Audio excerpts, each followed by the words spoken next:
Misotranao miaraka amin'ny miara-manonja amin'izao fotoana izao ary dia anterina ny arabo mba ampirarintso atsika menakavy ao anatin'ity fandarana miara-manonja ity izay aritra ora roa mahery eo zany ny fiarahantsika eto na ho an'ny eto Madagasikara na ho an'ny any ampitan-dranomasina dia anterina izay arabo mba ampirarintso izay ary dia isaorana ihany koa Andriamanitra satria izy no nahatonga antsika hifanatrika amin'ny alalan'ny sary sy ny feo ary dia tapitra amin'ity anio ity ny volana Aogositra 2024 volana vaovao indray no hitsahantsika manomboka raha-pitso zany ka dia mbola famindrampon'Andriamanitra daholo izany rehetrarehetra izany feno dia feno ny fandarana amin'ity indray mitoraka ity mazava loatra tsy maintsy resahana ny raha-pirenena satria io no iainantsika isan'andro san'andro resaka tsy fandriampahalemana resaka momba ny fifidianana resaka momba ny fiariana resaka momba ny sosialy resaka momba ny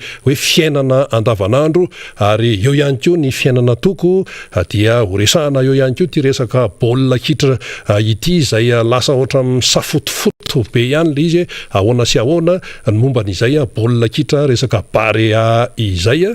dia tsy maintsy horesahana ny momba n'izany fa dia eto aloha dia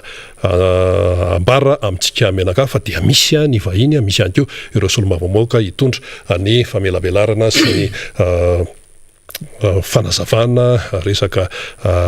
hevitra izay atao hoe afaka fakavakaina sy aroso amintsika menakavy izay no hoe tompolasy tompovavy fa avy hatransika dia andray ny mpisehatra voalohany i Tontora X no fahalalan'ny besom maro azy efa mpiakatreto izy ary rehefa miakatreto izy dia mitondra vaovao mitondra faneho-kevitra ihany koa ary izy moa mazava loatra fa dia mpitarika ny RMDM ihany koa izy any amin'iny faritra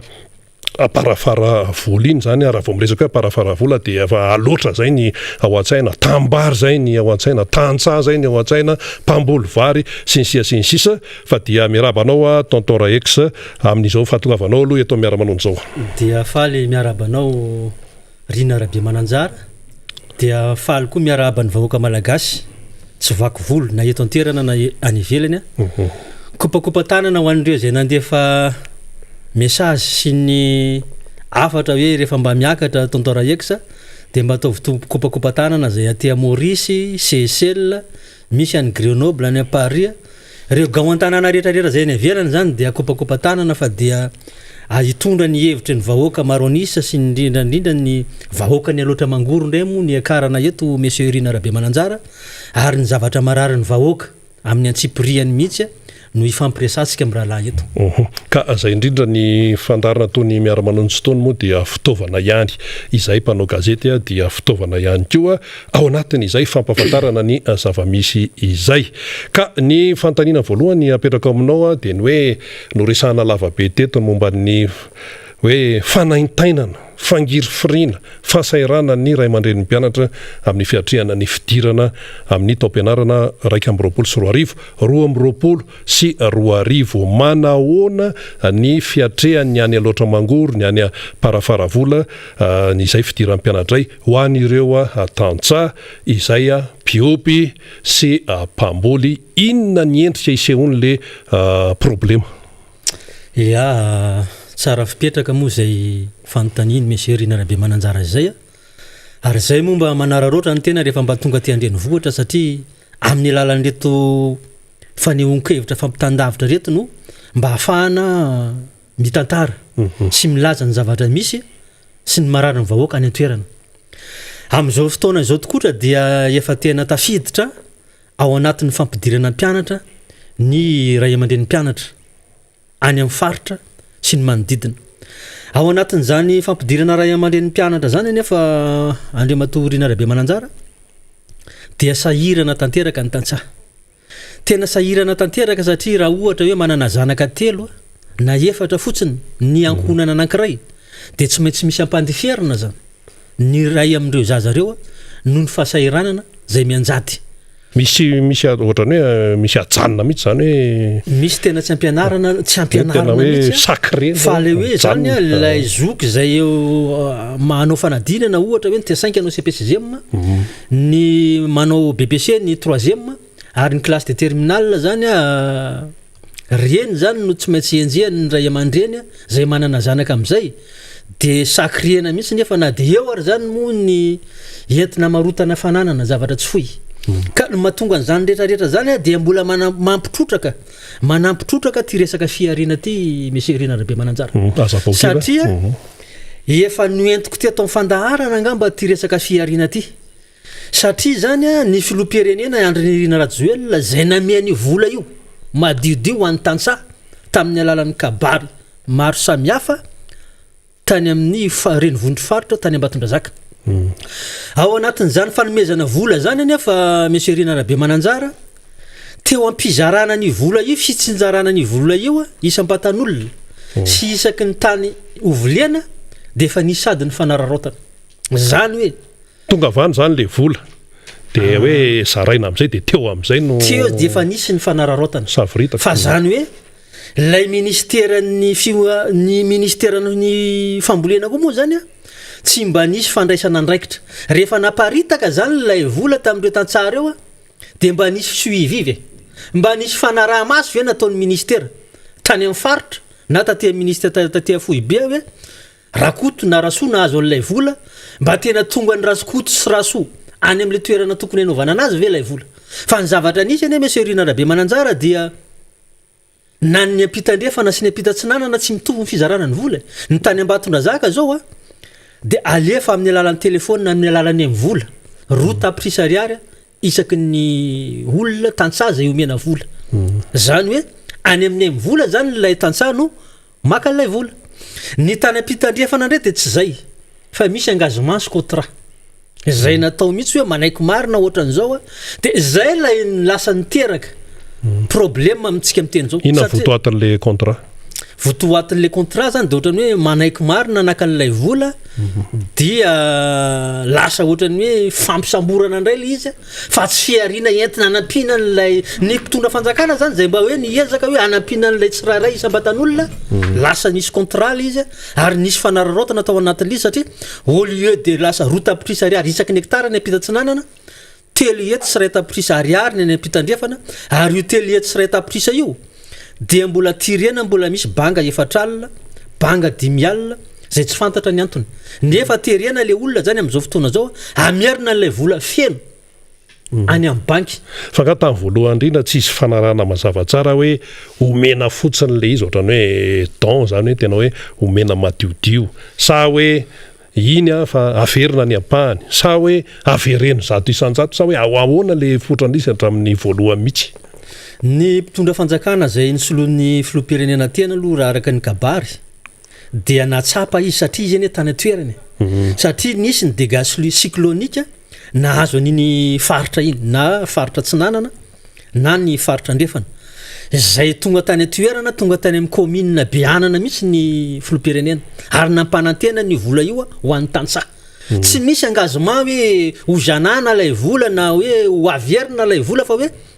fantatra zany hoe sahirana reto vahoaka reto satria ny renivohim-paritany sasany sy ny tanan-dehibe sasany hoe monsieur Rina Rabe Mananjara nahazo an'izany tosy efameno zany misy ny nahazo vary ray gony misy ny nahazo 10 alina ariary misy ny nahazo ray hetsy ariary de ny faritra loatra mangoro zany ty resaka fiarina ty zany zay hoe mba entina hiavotantena no zaraina ho an'ny tsirairay zany ilay vola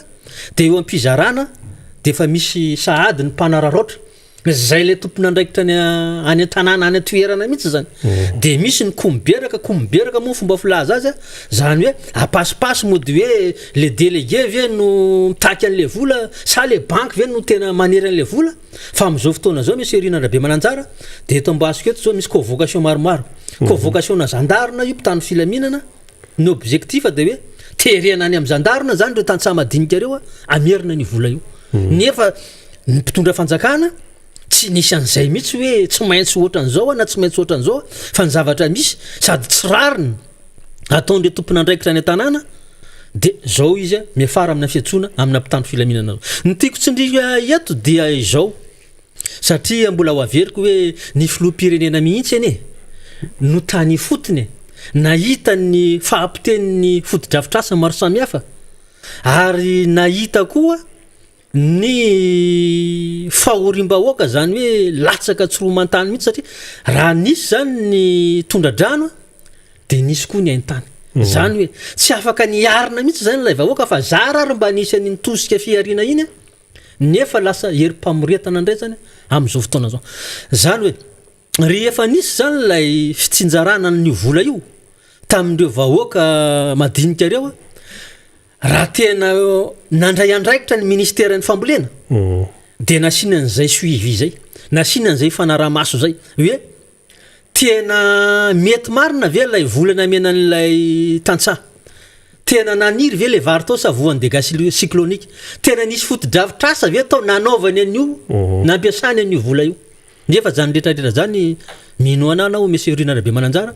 fa zany foto-dravitrasa zany na barazy na lakan-drano amintsika ny teny zao de tena tsisy ny loza voajanahary moa sy ny fiovaovan'ny toetrandro etsy andaniny manapitrotraka ny zavatra misy tsisy raisina mihitsy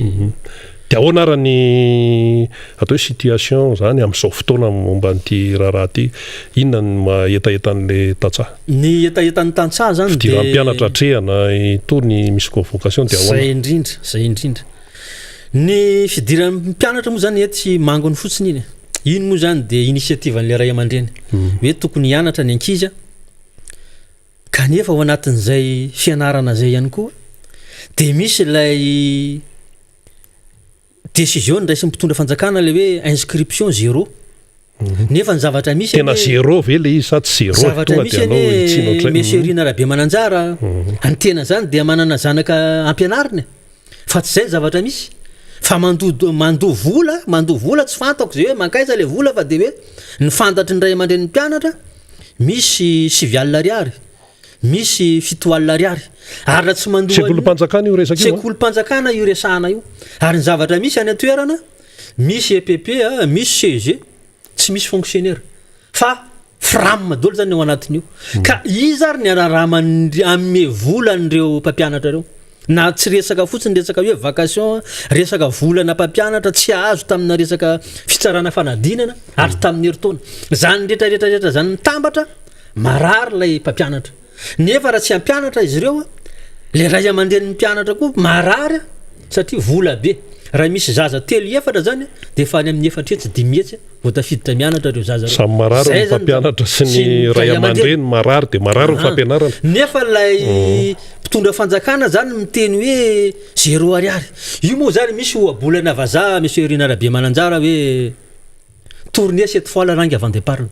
tokony mamadibadika tsara io lela io alohan'ny tenenana fa lasa mampisavorovoro saim-bahoaka ary misy koa ianarako averiko eto-ndre mandeha lay oabolam-bazaha ihany moa izy hoe science sans conscience n'est que rune de l'âme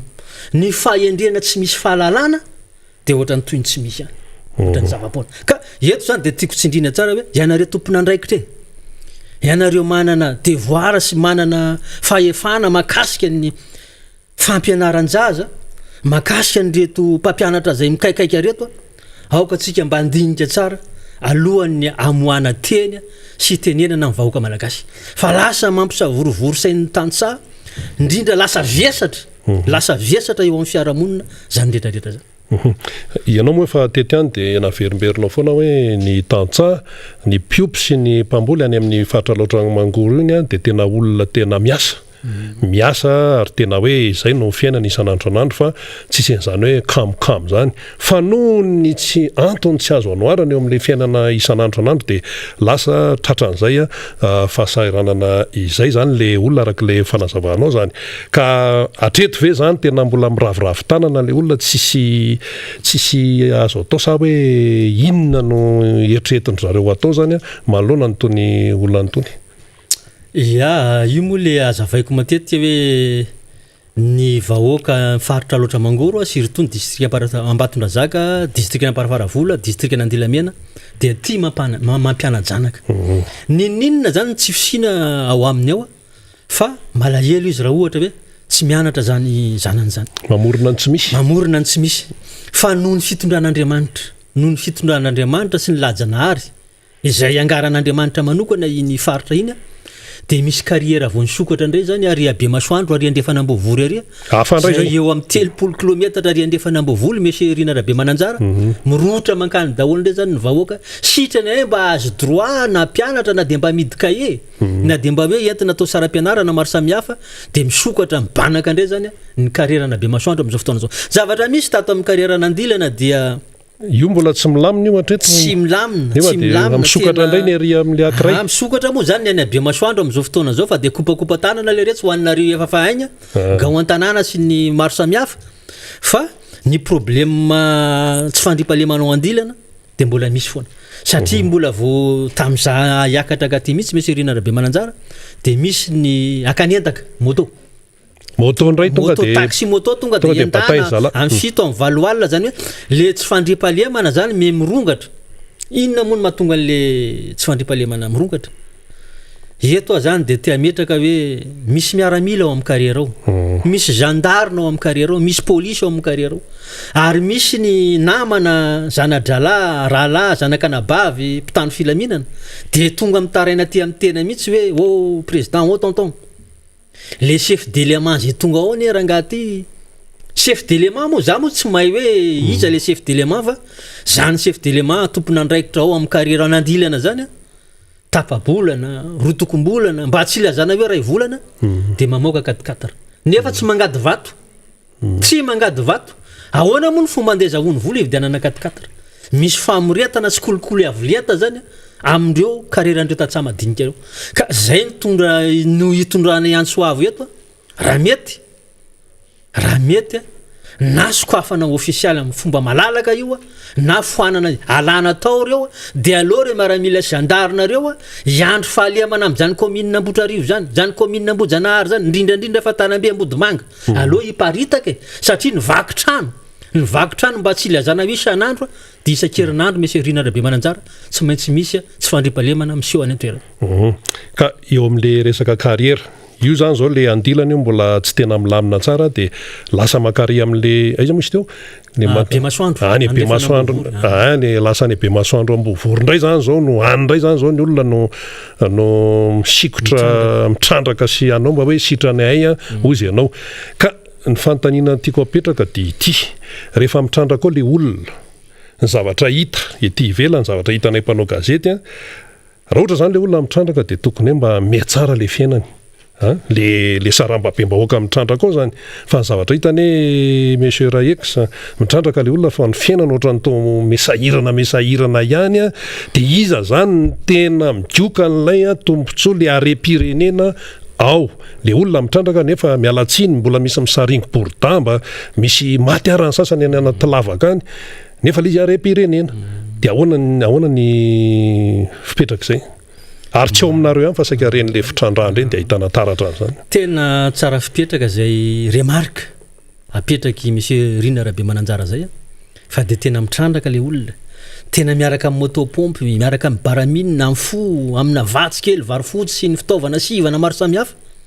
misy moa ny misy 3 metatra no midina any ambany any le tany andilana iny 9 metatra hatramin'ny 7 metatra fa le ato be masoandro 3 metatra 2 metatra sasany 2 metatra ary misy ary ny sesiboka tonga dia manivana dia zay tsara vintana mahazo vato nefa zay vato azo amidy zay amin'ireo vazaty sirlankais thaïlandais enina samy gasy arany dia mifangaro fanambakana satria tsy mipetraka le lalàna tena hoe ahoana marina moa no hitondrana nreto vahoaka madinika reto zay mitrandraka aiza ny anjara asany tena mpitrandraka aiza ny anjara asany mpanelanelana sy ny mpividy aiza ny anjara asany ministera minina tsisy zany zay fandaminana zay fa dia samy manao an'izay fantany ao dia misy mahazo vato kelina ray etsy dia apitaka etsy amidy 10 alina sy ray etsy zay mahazo an'iny ndray dia apita etsy 3 etsy arakaraka le fahaizan'le olona le qualité-n'le vato zay zany zavatra misy ka nefa rehefa tafavoaka any an-dafo ilay izy dia ohatrino ny mety tafaka totriny miliarany miresaka nefa le gasikely misaringo bordamba ray etsy fotsiny vola kely zay tsy manahoana zay hoe efa faly zany mahazo an'le ray etsy 2 etsy entina hividianana vatsy kely entina mba ohatran'izay fa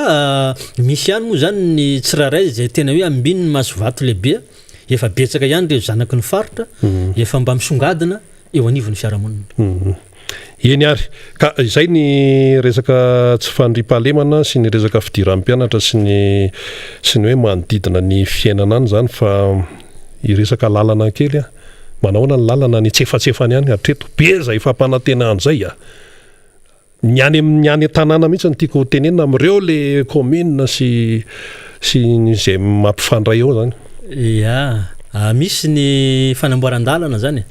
surtout ny RN 44 tsy maintsy iny moa zany lalan'ny tena zay vao tonga eto Moramanga tonga aty Antananarivo tsy maintsy mandalo amin'izany RN 44 zany manana tantarany zany lalana zany amin'ny ampahany moa zany izy eo Amarivoay makany Boasary Gare de efa misy ny vita goudron définitif fa mbola misy ny tsy vita ary tena mbola manany sarotra mihitsy fa ny aveo andaingo 45 km makany Vodiala nisy voapasipasoka fa vao nilatsany le herika mbola herika fotsiny zany mbola vao herika de efa mitohana ny fiarakodia efa misy atahora-patratra mihitsy ary hoe atahorana amina resaka accident zany vohitray voandilamena zany RN 44 ary mampiteny moana de ny Vohitraivo Ambatondrazaka Ambatondrazaka io manodididina eo amin'ny 60 km eo 65 km eo mampiteny moana zany mesy Rina Rabe Mananjaraka de ianao mamiteny hoe manahoana ny lalana any anivon'ny commune ny anivon'ny district any misy ny manao fa ny tsy vita sy ny tsy mbola natao betsaka lavitra no ny efa natao eny ary mazava zay fa ianao mandalo eto tsy maintsy anontaniako ny resaka RMDM ahoana sy ahoana aloha fandehan'ny resaka eto fa manahoana raha ny fizotran'ny resaka RMDM ankehitriny zany any loatra mangoro sy ny fandraisan'ny olona an'ireny resaka miainga eto amin'ny miara-manonja sy indrindra reny le tatitra tany amin'ny bypass reny satria de efa iny aloha zao no masaka ao an-tsaina amin'izao taorianana iny ampanetretena moa zany no iresana eto misy Rina Rabe Mananjara fa de ny tena no pitarika an'izany rodibe ny mpanotra ao anatin'ny district Namparafaravola zany nisy ny fikonan-doha zay nataontsika tary amin'ny bypass 23-24 août lasa teo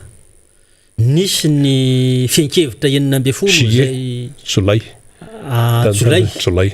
de nisy ny fiankevitra nivoaka tao anatin'izany fivorimbe zany de reny fiankevitra reny zany tsy atao hoe ao anaty taratasy fotsiny fa tsy maintsy tanterana tsy maintsy atao zay hoe andraisan'ny olona anazy isaky ny commune mba tsy ilazana hoe isaky ny fokotany ka amin'ny matompona andraikitra voalohany tena ao anatin'ny district Namparafaravola zany de efa nisy ny fandaminana natao district Namparafaravola moa zany 22 commune 20 ny commune misy ao de nozaraina roa io ny tapany avaratra 20 teo Ambotrarivo ny tapany atsimo 10 zay Amparafaravola zany no foibeny ka eto zany de manao antsoavo amintsika rehetrarehetra mpikambana satria tontora X moa zany de efa zatra sy efa manao an'le resaka fahaiza mitarika sy milaza manentana sady mampianatra ny toromarika amin'izany mahampanao politika tsy mitovy manko monsieur Rina Rabe Mananjara ny olona miaina ao anatin'ny politika sy ny olona hoe mandeha komsamy zao na ny fomba fiainana andavan'ny andro sy ny fomba amampanao eo anivon'ny fiarahamonina tsy mitovy zavatra zay fa hafa ihany hoe misy mpitarika sy misy mpanitsy amin'ny lalana tokony alena sady ny olona manao politika zany any ny antsika moa zany de politika entina ampandrosoana ny toerana misy ny tena zany hoe le fiarahamonina any mihitsy zany de ao anatin'izay zany no iantsona antsika rehetra mpikambana atao anatin'ny district Namparafaravola commune 20 fa ho avy moa ny daty sy ny ora sy ny toerana zay anaovana an'izay resaka leadership zay ao anatin'ny atoko sy ny fikambanana eny ary farany de tarika anao kely mba anao fampitana iverenantsika kely le resaka fampianarana ny ankizy madinika teo resaka taux de scolarisation rapitaina tamin'ny andron'ny président Marc Ravalomanana tamin'ireny le nisy an'le kit scolaire sy ny sisa afaka mafitinanao kely hoe nanahoana ny fiainana tamin'ireny sy le amin'izao tena samihafa mihitsy inona mahasamihafa azy mahatonga na miteny hoe monsieur Rina Rabe Mananjara hoe ty zavatra misy amin'izao fotoana ty eo za mbola veriko ndray mandeha le ohatra ny endiko tamin'izay hoe mampitovy lakana amin'njatra tsika ny lakana voizina tena tsy diran-drano ny eo anatiny raha tsara le lakana fa ny zatra kitsana tehenana rehefa misy ny onjan-drano sotran'izay dia milentika ny zatra ka raha mandrefy tsotsotra fotsiny za tamin'ny andron'ny président Marc Ravalomanana nanomboka tamin'ny 2 nangalana fanjakana hatramin'ny 7 zay naongany mpanongana fanjakana tsy mitovy raha refesina amina metatra zany dia tena misy elanelany lavitra be tamin'izany fitondran'ny président Marc Ravalomanana zany raha tsy teny fotsiny mbola misy gonako zao zanakanabaviko zanadalako amintsika miteny zao le table kely sy le sorta kely sy lay cartable marron tena mbola mijoro am'izao fotoana zao fa ny zavatra hita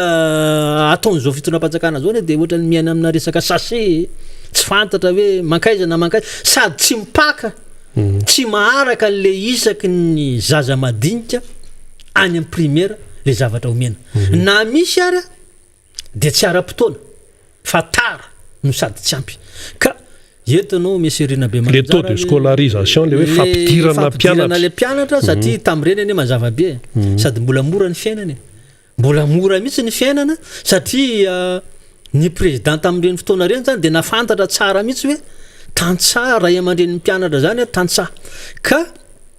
tamin'ny alalan'ireo tantsaha tena ny fahanana tena nampiana tamin'ny alalan'ny projet rehetrarehetra zay mbola ho averika eto zany resaka PSDR zany projet de soutien de développement rural tamin'ny alalan'ny kibotay zezika ny semence ka tsy mijaly zany le ray aman-dreny tamin'izay fotoana zay rehefa tsy mijaly ny ray aman-dreny mazoto izy mampiditra ny zanany fa amin'izao fotoana zao ny monsieur Rina Rabe Mananjara zay le resako anao teo aloha teo hoe raha mananjanaka efatra na telo ny ankohonana anankiray tsy maintsy misy mijanona satria nahoana moa tsy maintsy misy mijanona ampany atetena no ilazana zany tsisy vola atao écolage tsisy vola vidianana cahier tsisy vola entina anaovana ny zavatra madinidinika maro samihafa entina anatanterana an'izany fampianarana dia le mijanona zany miandrombo dia sa mankaiza fotsiny lasa dia eo an-tanàna eo moa zany mahabe ny gant madinika an-tanàna gant madinika moa zany le fomba filaza azy ka efa fa name fitenenana ihany ianao i monsieur Rina Rabe Mananjara dia saika anipiteny fotsiny satria mbola eny koa ary mbola mahita mo masoko mahita n'ireny olona miôdiôdy mandeha amin'ireny olona miasa mamily ny tegna anaty zetra reny le zetra moa zany efa fa misy moa zany tena hoe zetra mazetra anazy fa misy ilay tany efa madio tany efa fotsy tao zay miveloman'ny olona nandritra ny 10 taona 12 taona dia ny olona io moa zany sonjiray loha sa tsy maintsy misy foana zany ny tsovalambalana sy mamoaka vavabe hoe zay teo zao dia eto zany mamaly amin'ny alalan'ny ainomanjero ohatran'izao mamaly hoe ianao manakatsakana io sy miteny vavabe tsy voahevitra amin'ireo olona mamely tegna ireo tia metraka hoe tany ray ny lahy sa tany ray ny lahy no anaovan'ny lahy vavabe ohatr'izay tena matofolo izy ndraindray satria tsy mifanaja lasa tsy mifanaja samy ana toerana ka dia apita io moa zany le misy fomba fiteny tsika malagasy hoe atsipy ny tady tandroko ny obia atsipy ny teny ampomalala fa dia mankasitraka ary mampahery anareo tantsara rehetrarehetra zay mamboly sy nirandria zay manetsa amin'izao fotoana zao dia kopakopa tanana ho anareo tsirairay avy reo tontora eksa moa eto zany mbola mitondra zay ezaka tokony azo ifampiresana sy fandaminana makasika an'izany rehetrarehetra zany eny ary dia izay no dinidinika sy famakafakana sy fanazavana sy fitorana vaovao ihany koa nentin'ny tontora ex teto amin'ny miara-manozaka dia everina zany fa dia tafapakany amin'izay tokony antefany izay no teneniny teo mba tsisy hoe rano atondraka andamosina ganagana na kisana zay tenenantsika azy ihany fa mba ho raisina ile izy zany ao anatin'izay rehetrarehetra zay dia misaotra ny tontora ex tonga teto amin'ny miara-manonja Rina Rabe Mananjara fa dia sotra tamin'ny fanasana sy ny fandraisana fa dia kopakopa tanana zany ho anareo rehetra zay nanaraka ny fandaharana kopakopa tanana ho anareo rehetra ny velany ihany fa dia mangasitraka mankatelina engany antsika samy ambininy atao ao saminy ambinin'Andriamanitra sotra tompoko eny ary dia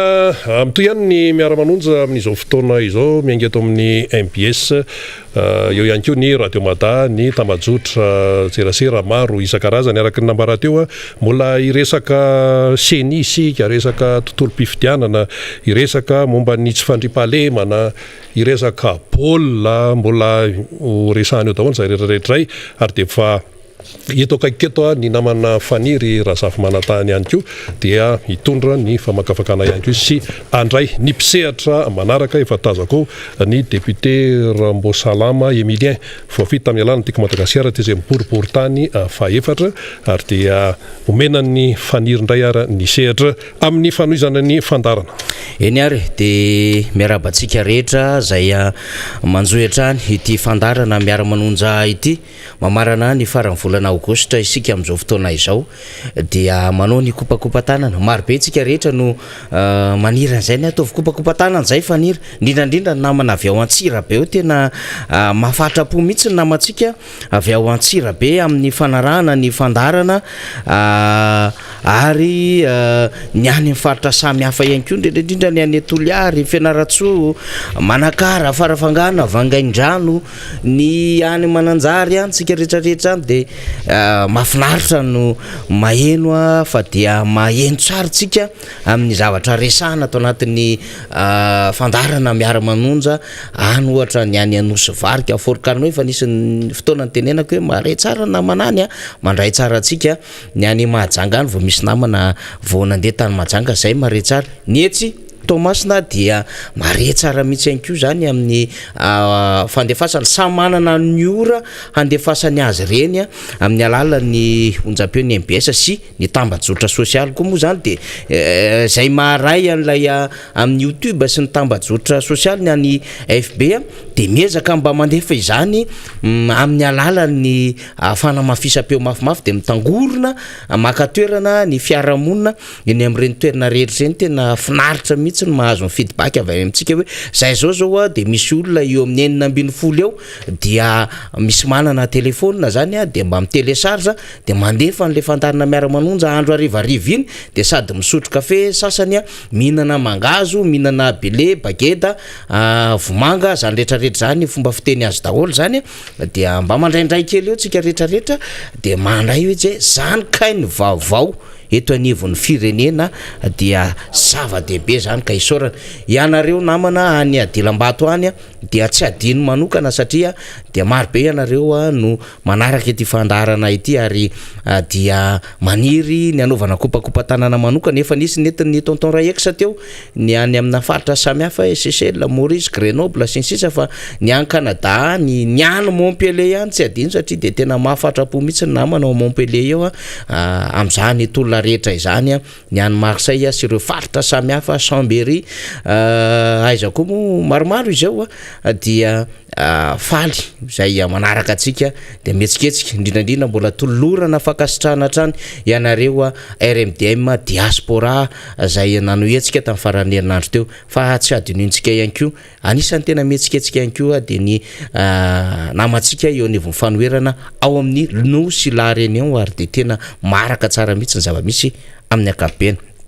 teny resaka raharam-pirenentsika rehefa aveo indrindra ity resaka fédération malagasy ny baolina kitra ity manana zavatra marobe resahana amin'itsika niainga avan'ny fanambarana zay nataon'ny filoham-pirenena Andry Nirina Rajoelina Omaly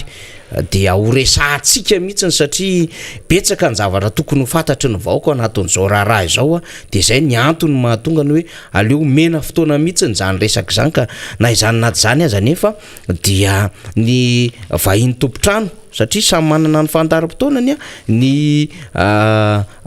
vahintsika eto zany indrindrandrindra solombavam-boaka moa zany tena tiako ambaran'izay rehefa miresaka hoe vahiny tompotrano dia hiresaka kely amin'ity raharaha ty ihany efa natsidika teo iza moa niaraka amintsika indray dia ny solombavam-boaka miboribory tamin'ny faefatra dia député Emilia Rambosalama député Rambo isika no iara-dalana amintsika indray zany de faly miarabanao andriamatoa solombavam-boaka miarabanao faniry ary miarabany vahoaka rehetra izay manaraka tsankiato ity fandarana miara-manonjy ity na ny eto ivelany na ny any ampitan-dranomasina zany indrindrindrindra koa itsika eto amin'ny boribory tamin'ny faefatra araky ny fitenenana hoe vodena tsy hamangy aloha ary mampirisika anareo anaraka zany hatramin'ny farany na de mafimafy ihany azy satria itsika mbola tsy tafiditra ao anatin'ireo atao hoe afaka mandefa zao fandaran' zao amin'ny Canal Plus sy ny Smart Times parabola ihany koa sy ny parabola fa amin'ny alalan'ny fandoavam-bola amin'ny YouTube sy ny FB zany de hita mihitsy le fitiavana an'ilay fanarahana le miara-manonja zany. Dia manarak'izay dia tsika olona kristianina tsika ary ataoko rariny sitsiny raha misaotra an'Andriamanitra mbola velonaina amin'ny ty andro androany andro farany volana Oktobra ary mbola meny tombonandro na vita izany volana zany dia mbo mangataka aminy atratra indray ny voalohan'ny volana Septambra rapitso. Ary eto dia mampahery ireo fianakaviana izay mbola ao anatin'ny fitsaboana amin'ity valana retina Covid-19 tia na de lazain'ny filoham-pirenena fa efa tsisy tsony de zay ohatra mampime ihany ary mamandalitra mivoaka satria raha nisy raha tsy misy any zavatra zany raha tsisy tsony Covid-19 eto Madagasikara de fa mifoanana ny fanarahana ny rofepetra rehetrarehetra toy ny fanaovana ny vava ny kasibosy zany sy ny fanarahana ny fepetra rehetrarehetra ny elanelana fandraisan-tanana famerana ny olona mivory any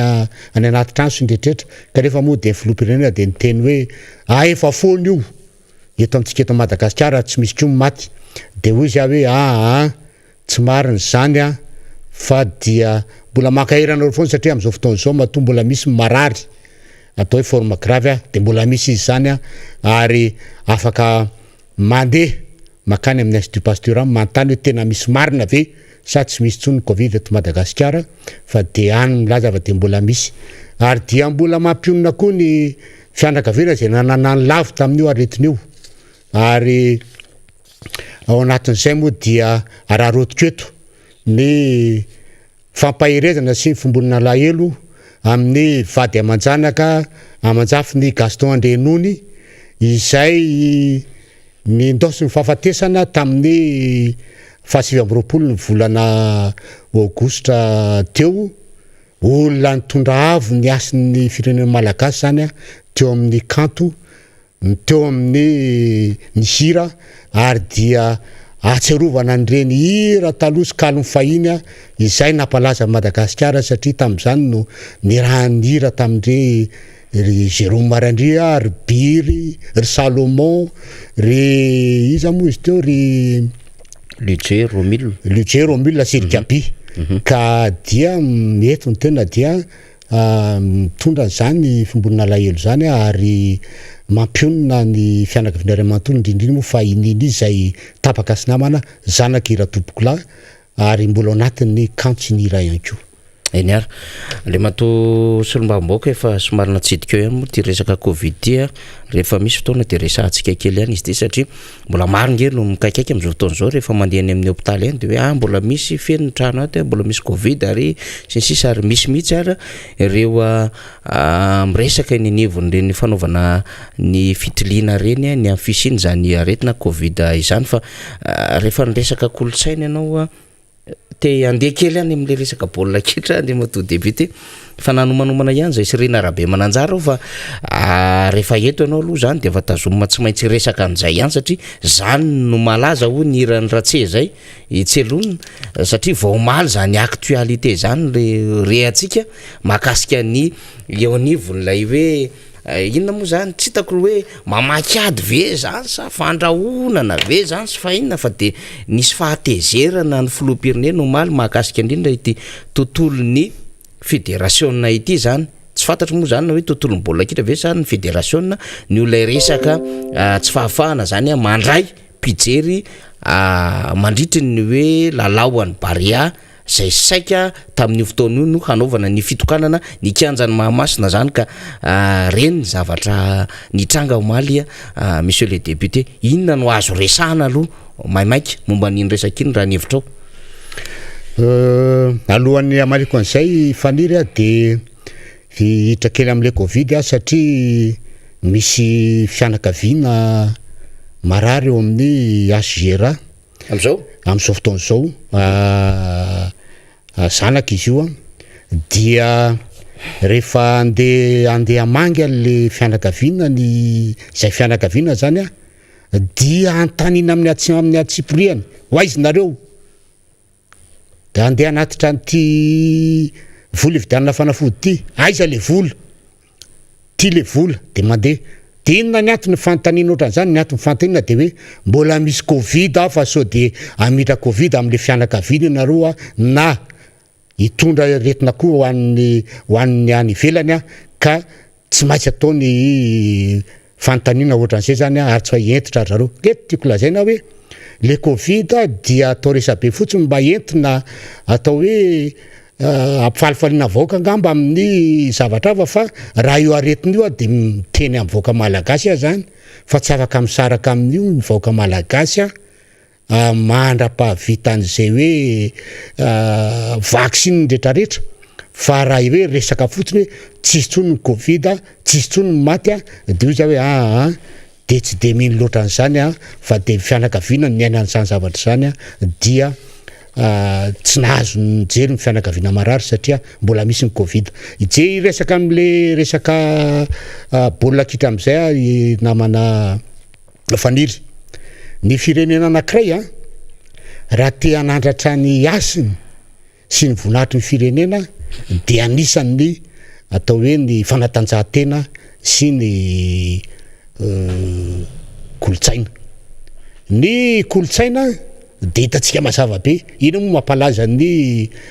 japonais sy ny sinoa ny kolotsaina ane zany jereo fa ny kolotsaina sy ny sinoa sy ny japonais de efa tany amin'ny 500 taona tany aloha tany nefa de mbola voatany amin'izao fotoana zao ary tsy misy tsy miaika ny amin'izany zavatra zany tsy arininy azy zany akory tsy midika ny tsy anarahana ny hoe fandrosoana zany na ny modernisation izy fitenena fa ny azy de tazominy ny azy de ohatran'izay koa na fanatanjahantena inona mampalaza ny brésilianina ny baolina kitra zany Pelé zany roa mpanjakan'ny football zany roa zany ny japonais ny resaka judo ny eto amintsika tehakatahaka an'izany amin'ny hoe tia nandratra ny firenena malagasy amin'ny alalany fanatanjahantena inona moa ny zava-misy eto amintsika de hoe ataony fitokanana ny kanja barea ny kanja be mamasina taloha io ary amin'ny alalan'ny fanaovana ny inona moa izy teo ny fionan'ny Benin sy Madagasikara zany de ozy hoe tsy mety zany zavatra zany satria le fionana ohatran'izany zany dia lasa tadiavy ny fanjakana savaryverena ny lohan'ny olona anadinona ny fahoriana menjady amin'izao fotoana zao eto amin'ny tany ny sy ny fanjakana ka ampifalifaliana amin'le baolina ny olona zay zany raha fijereko amin'ny ankapobeny hoe zavatra karakarainy koa zany hoe tsy mety zany zavatra zany raha vao resaka idirana politika ohatra zany ny fanatanjahantena dia tsy ety zany zavatra zany satria ny fanatanjahantena dia anisan'ny atao hoe entina nandratana ny atao zay ampitambarana amin'ny malagasy kanefa ny zava-misy amin'izao fotoana zao dia lasa tsy mitambatra le malagasy fa samy manana ny eritreriny daholo amin'io satria maninona atao resaka politika le zavatra sady atao ny fitokanana no atao le fionana resam-pirenena ka tsy mety zany fa mila sarahana mihitsy ny zavatra io na ataony tokana fitokanana de ataony fionana kanefa tsy zany ny zava-misy fa misy miezaka ihany mitady ampifandray an'izany kanefa tsy mety zany zavatra zany fa ny tiako lazaina zany de zao hoe entina nandratra ny asin'ny Madagasikara le fanatanjahantena raha ny fahitako an'izao fiomana malagasy zao faniry de hoy za hoe ohatra ny to engany aho diso fa ohatra ny to tsy avo ihany le malagasy satria raha ampilarina fotsiny soavaly anankiroa ohatra manao TRC io de tady io tsara fa i Benin ane ka 67e amin'ny filarana amin'ny baolina kitra Madagasikara 97e de jereo tsara mifanetsika vao omaly no tonga ny joueur de nanao ny fampiarahana de androany ko mbola misy tonga de hoe raha riva amin'ny fito ny fanazaratera farany ary tsy azo jerena ho an'ireo ho an'io ekipa malagasy io hiaraka zany ireo tady io tsara fanamana-pajana tahaka ninona ary ianao a rehefa tsy misy mifiarahana matetika de tsisy ninona ho vita ao ary koa misy an'le hoe mila leo automatisme mifampijery fotsiny de hoe ila mivadika ary de ataoko an'izao de tonga any am'la ny antsika tsy zany fa ny antsika plalo baolina be de be sambana misy ny any Amerika misy ny any Frantsa misy ny any Belzika any misy ny aty La Réunion misy ny atao Madagasikara roa andro aloha zay vao hiaraka de anahoana io zavatra io fahitako an'izany a de zavatra tsotra ihany hoe ohatra ny toatsilahara-pahamehana ho an'le fanjakana sy ny tompona ndraikitra ny fanandratana ny aso Madagasikara amin'ny alamy fanatanjahantena voatra natao hoe manao ny olona de mba manao zany akory tsy midika hoe tsy hanohana barea za manohana satria malagasy ny tena ary mirary de mirary tokoa ny ekipa barea hoe vita tsakany sy andavany ny andraikitra sy ny lalao ataony androany ary tsy eritreritra zay resaka ady la politika ty ambony aty zay efa navoakan'ny namana député Alain Omaly tao anatin'ny FB moa ny resaka ny tiresabe nataony filoam-pirenena sy ny FMF fatia ary zay itovizany iny satria samy anatin'ny mpanohatra ary mpanohatra de tsy ny atoko timma de tsy onoatra valalakarona ka iady zany fa zay teneniny anankiray de mbakevitry ny anankiray ka ozy hoe ity zavatra ataontsika ity de afahano manana kitoto na amin'ny lafiny rehetra mihitsiny fa raha ohatra tena tiana atao lara-pahamehana ny ampiakarina ny asin'ny Madagasikara fanatanjahantena de efa meloa be tany de efa nasiana vola ho karakara hoe ataony fampiarana andreo ekipa reo na ny fikarakarana atao hoe match amical amin'ny firenen-kafany fa tsy indroa andro aloha zay vao hoe ampidina alefa ampidirina amin'ny avy eo miaraka amin'ny filoham-pirenena de atao classe affaire milamina be ao anatiny de am'izay nitsotsotra ny taolana ny ozatra fa tsy miforotra fa efa tokony tany aloha be tany de efa natao zany zavatra zany ary raha rokitra anjavana ara-penitra reo nisy tsy natao de mivolanaovana andreo zay ataoko hoe vola tsy toko tsy forohana afaka tsara ny karakarana anireo mpanao baolina antsika reo am'izay mba tsy mitsanga menatra Madagasikara amin'ny zavatra ataony tady tsara fa raha vitany androany vitany rapitso raha afaka pitso any de fandeha hoe anao any anomana indray hoe anao amin'ny Tanzanie zany Tanzanie zany ko ozatra zany enjany zany raha baolina kitra de eritrereto hoe zany le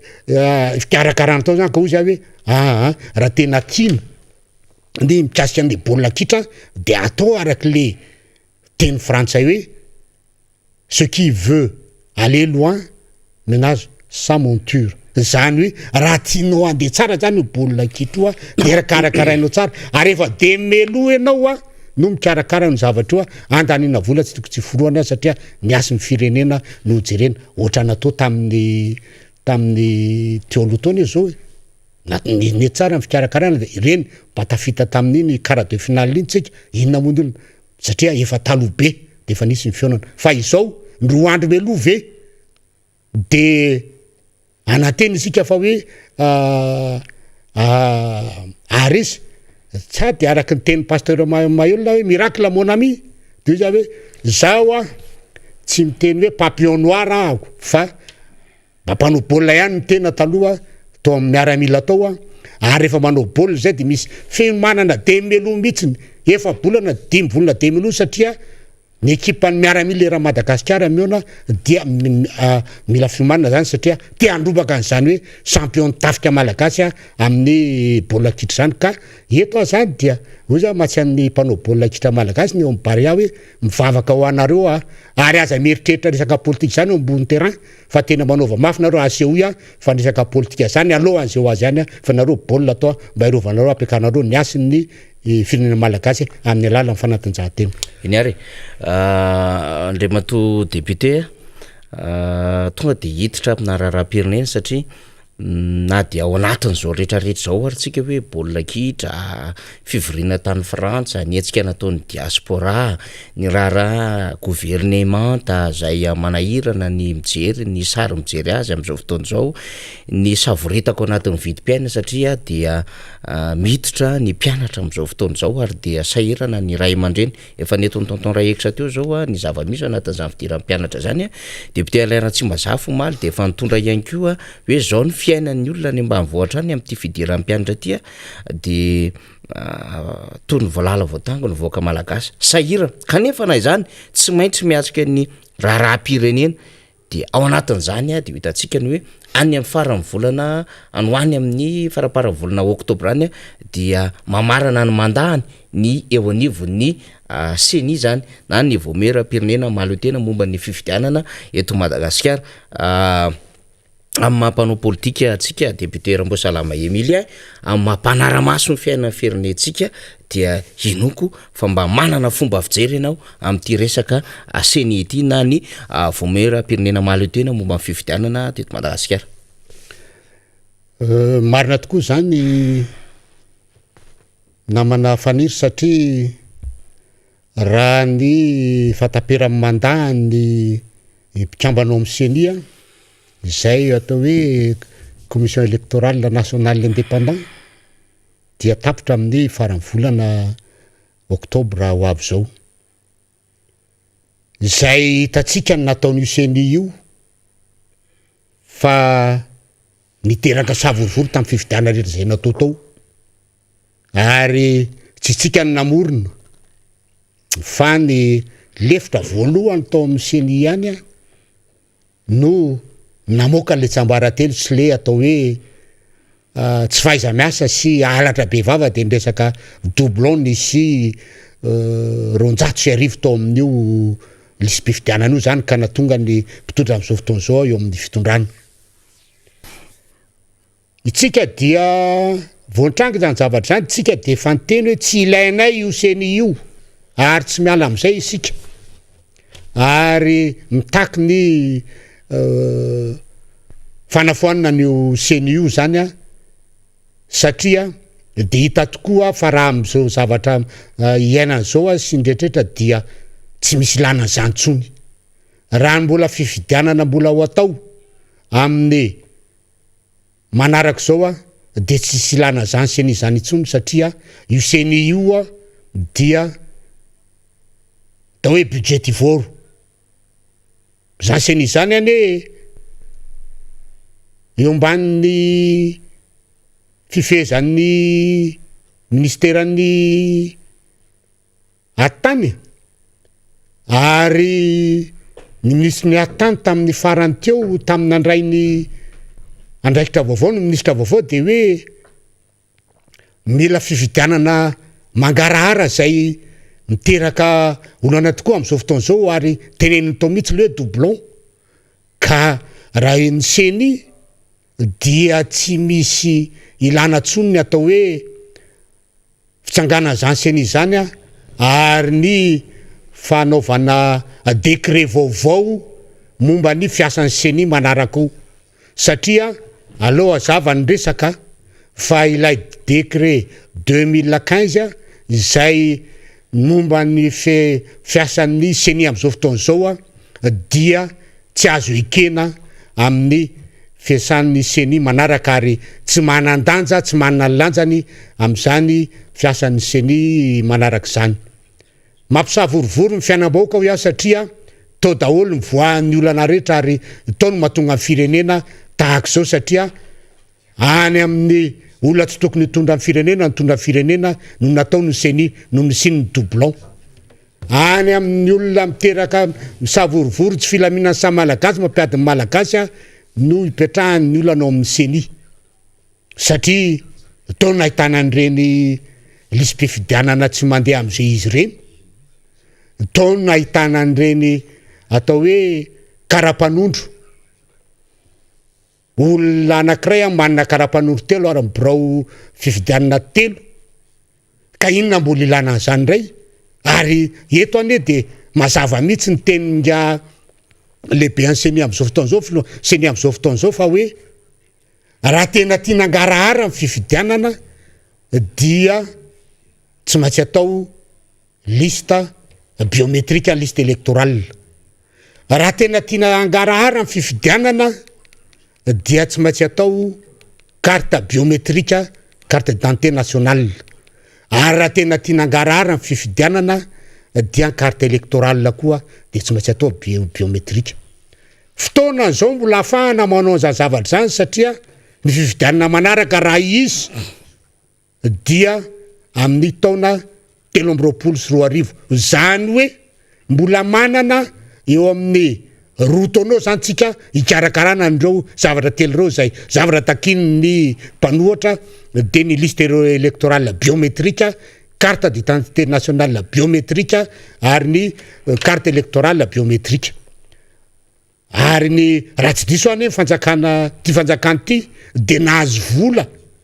eo amin'ny 145 millions de dollars anaovana digitalisation any resaka état civil amin'ny malagasy ka maninona tsy atao zany zavatra zany ary olo présidence zay raha matotale cabinet amin'ny présidence taloha ihany ane no nanakina fanjakana no an'izany ka maninona tsy atao zany zavatra zany ary ty fanjakana ty koa hoe manana cerveau manana ny technician enjana be zay tanora nianatra avy any ampitan-dranomasina nafarana mihitsy no ministre ny poste sy ny fahaizana ty resaka numérisation ty sy digitalisation ty ka maninona tsy atao zany sady elana olana ndray hoe tsika malagasy mbola vahiny mbola tsy de mahay loatra an'io hoe ka aloha andeha am'ty le taratasy ty ihany dia hoe tsy anaiky an'izany tsony eto amin'ny fanoherana raha ohatra ka io zany zavatra zany mbola atao fa zao de efa ataovy ny fiomanana amin'izany resaka digitalisation zany zavatra anankitelo zany fa izay tsy rebebenareo tsony efa voanareo tao zay tamin'ny doublon fa tsisy ho azonareo amin'izany tsony fa ty resaka digitalisation ty samy nianatra eto tsisy voanareo tsony amin'ny resaka doublon ary eto ndray nareo raha mbola eritreritra hoe satria zay mba manana ny renseignement anay koa fa tsy nareo ihany de eto nareo de mahita hoe matoa ny nasorina matoa atao io fanendrenany membre ny seni vaovao io de efa misy olona kendrenareo ndray atao zay de tsy manaiky an'io membre ny seni io tsangany itsony satria araka ny teny toa sady mandamy vola no tsy mahay ny asany no mampisara-bazana ary miteraka olana eto amin'ny firenena ka tsy isy ilana zany tsony ary raha ohatra nareo mbola mieritreritra anao an'izany ka mieritreritra leky nareo mbola hoe araka ny resaka matsy de hoe ny ministre miatany zay teo aloha tao ny eritreretina ho tendreny ny filoham-pirenena ary atao zay fidianany membre rehetra zay ho filohan'ny seni de iverina ndray le zaka fangalarina tsy fatombana an'ilay fifidianana dia hoe tsy misy anaiky an'izany tsony eto hoe efa voanareo fandro zay tao fa tsy hosotratinareo tsony fanotelony ka eto zany zay de efa miteny hoe raha mbola izany seni izany atao dia tsisy fifidianana andeha am'izay izy eto fa de tsy maintsy mbola ipetraka foana amin'ny fangalarana de mbola ohatry zao tao foana ty fireneny ty fa nay ny anay ato amin'ny fanoherana de hoe apetrao ny liste électorale biométrique apetrao ny CIN biométrique apetrao ny carte électorale biométrique anjaranareo ny mampifandray andreo mba hisy ny fifidianana madio sy mangarahara eto amin'ny tany sy ny fanjakana. Ia monsieur le député anatin'izay faneho-kevitra lehibe zay ihany koa dia miroso ny antoko tim satria ny seni fifidianana dia raha politika zany rehetrarehetra zany na zany naty zany de mivonona hiatrika amin'izay tevitra raha politika zay ihany koa ny antoko tiako Madagasikara dia azakazaka ao anatin'ny redynamisation ny redynamisation moa zany de hoe fameloma maso ny antoko amin'ny alalan'ireo mpikambana teo aloha sy ny am'izao fotoana izao zany sy mpikambana vaovao fa eo ihany koa ao anatin'izay de fanomezana fifoanana eny fotineny sy fandaminana anaty sy fanomezam-baovao ihany koa ny redynamisation ka efa resaka zay resaka politika zay ianao azo aiza aloha zany redynamisation ho an'ny boribory tamin'ny faefatra monsieur le député. Tsy very anjara amin'izany redynamisation zany ny boribory tamin'ny faefatra faniry ary ho an'ny boribory tamin'ny faefatra dia mba ho anatin'ny fanomanana tsara ary mba ho tonga dolo ny tompona andraikitra rehetra am'izay zavatra am'izay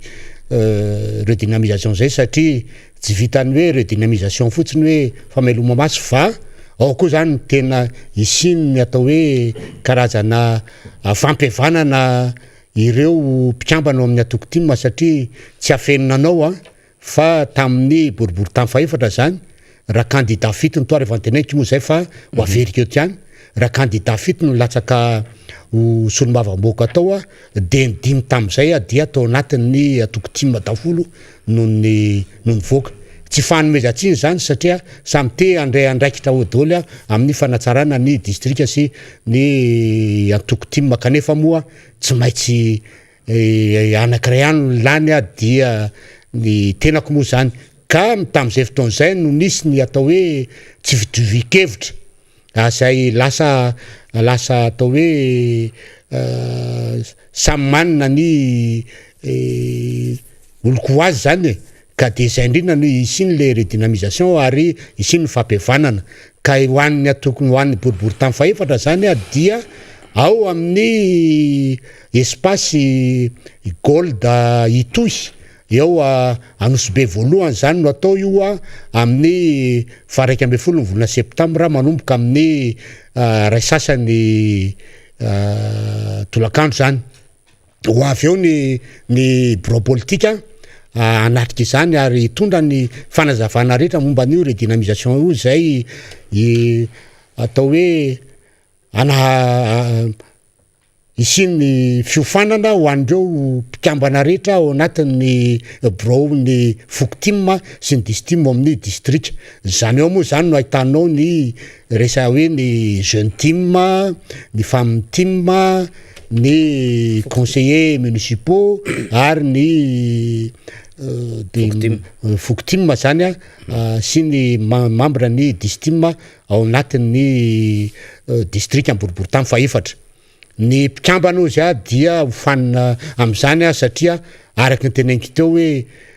maton'ny tena manao politika de vonina andray ny fahefana ka fanomanana zany olo zany nandraisany ny atoko timma ny fahefana amin'ny fifidianana manaraka dia manomboka amin'ny fifidianana ho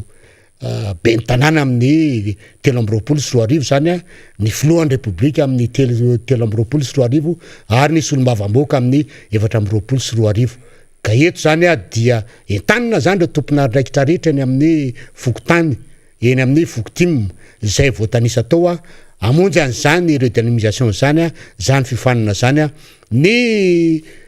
fanasana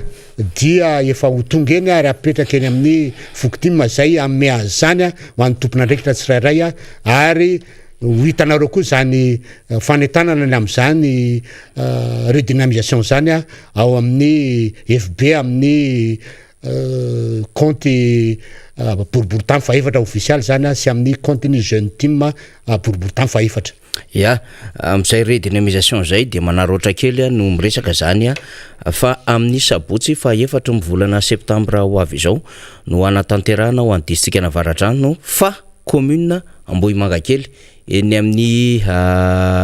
espace tia bypass no anatanterahana am'izany ny sabotsy fa efatra my volana septambra izao amin'ny roa tolakandro ka ny antsona ho an'ireo mpikatroka ho an'ny antokotiko Madagasikara am'ireo fokotany ao anatin'izany commune Ambohimangakely izany fa amarantsika député Rambosalama Emilien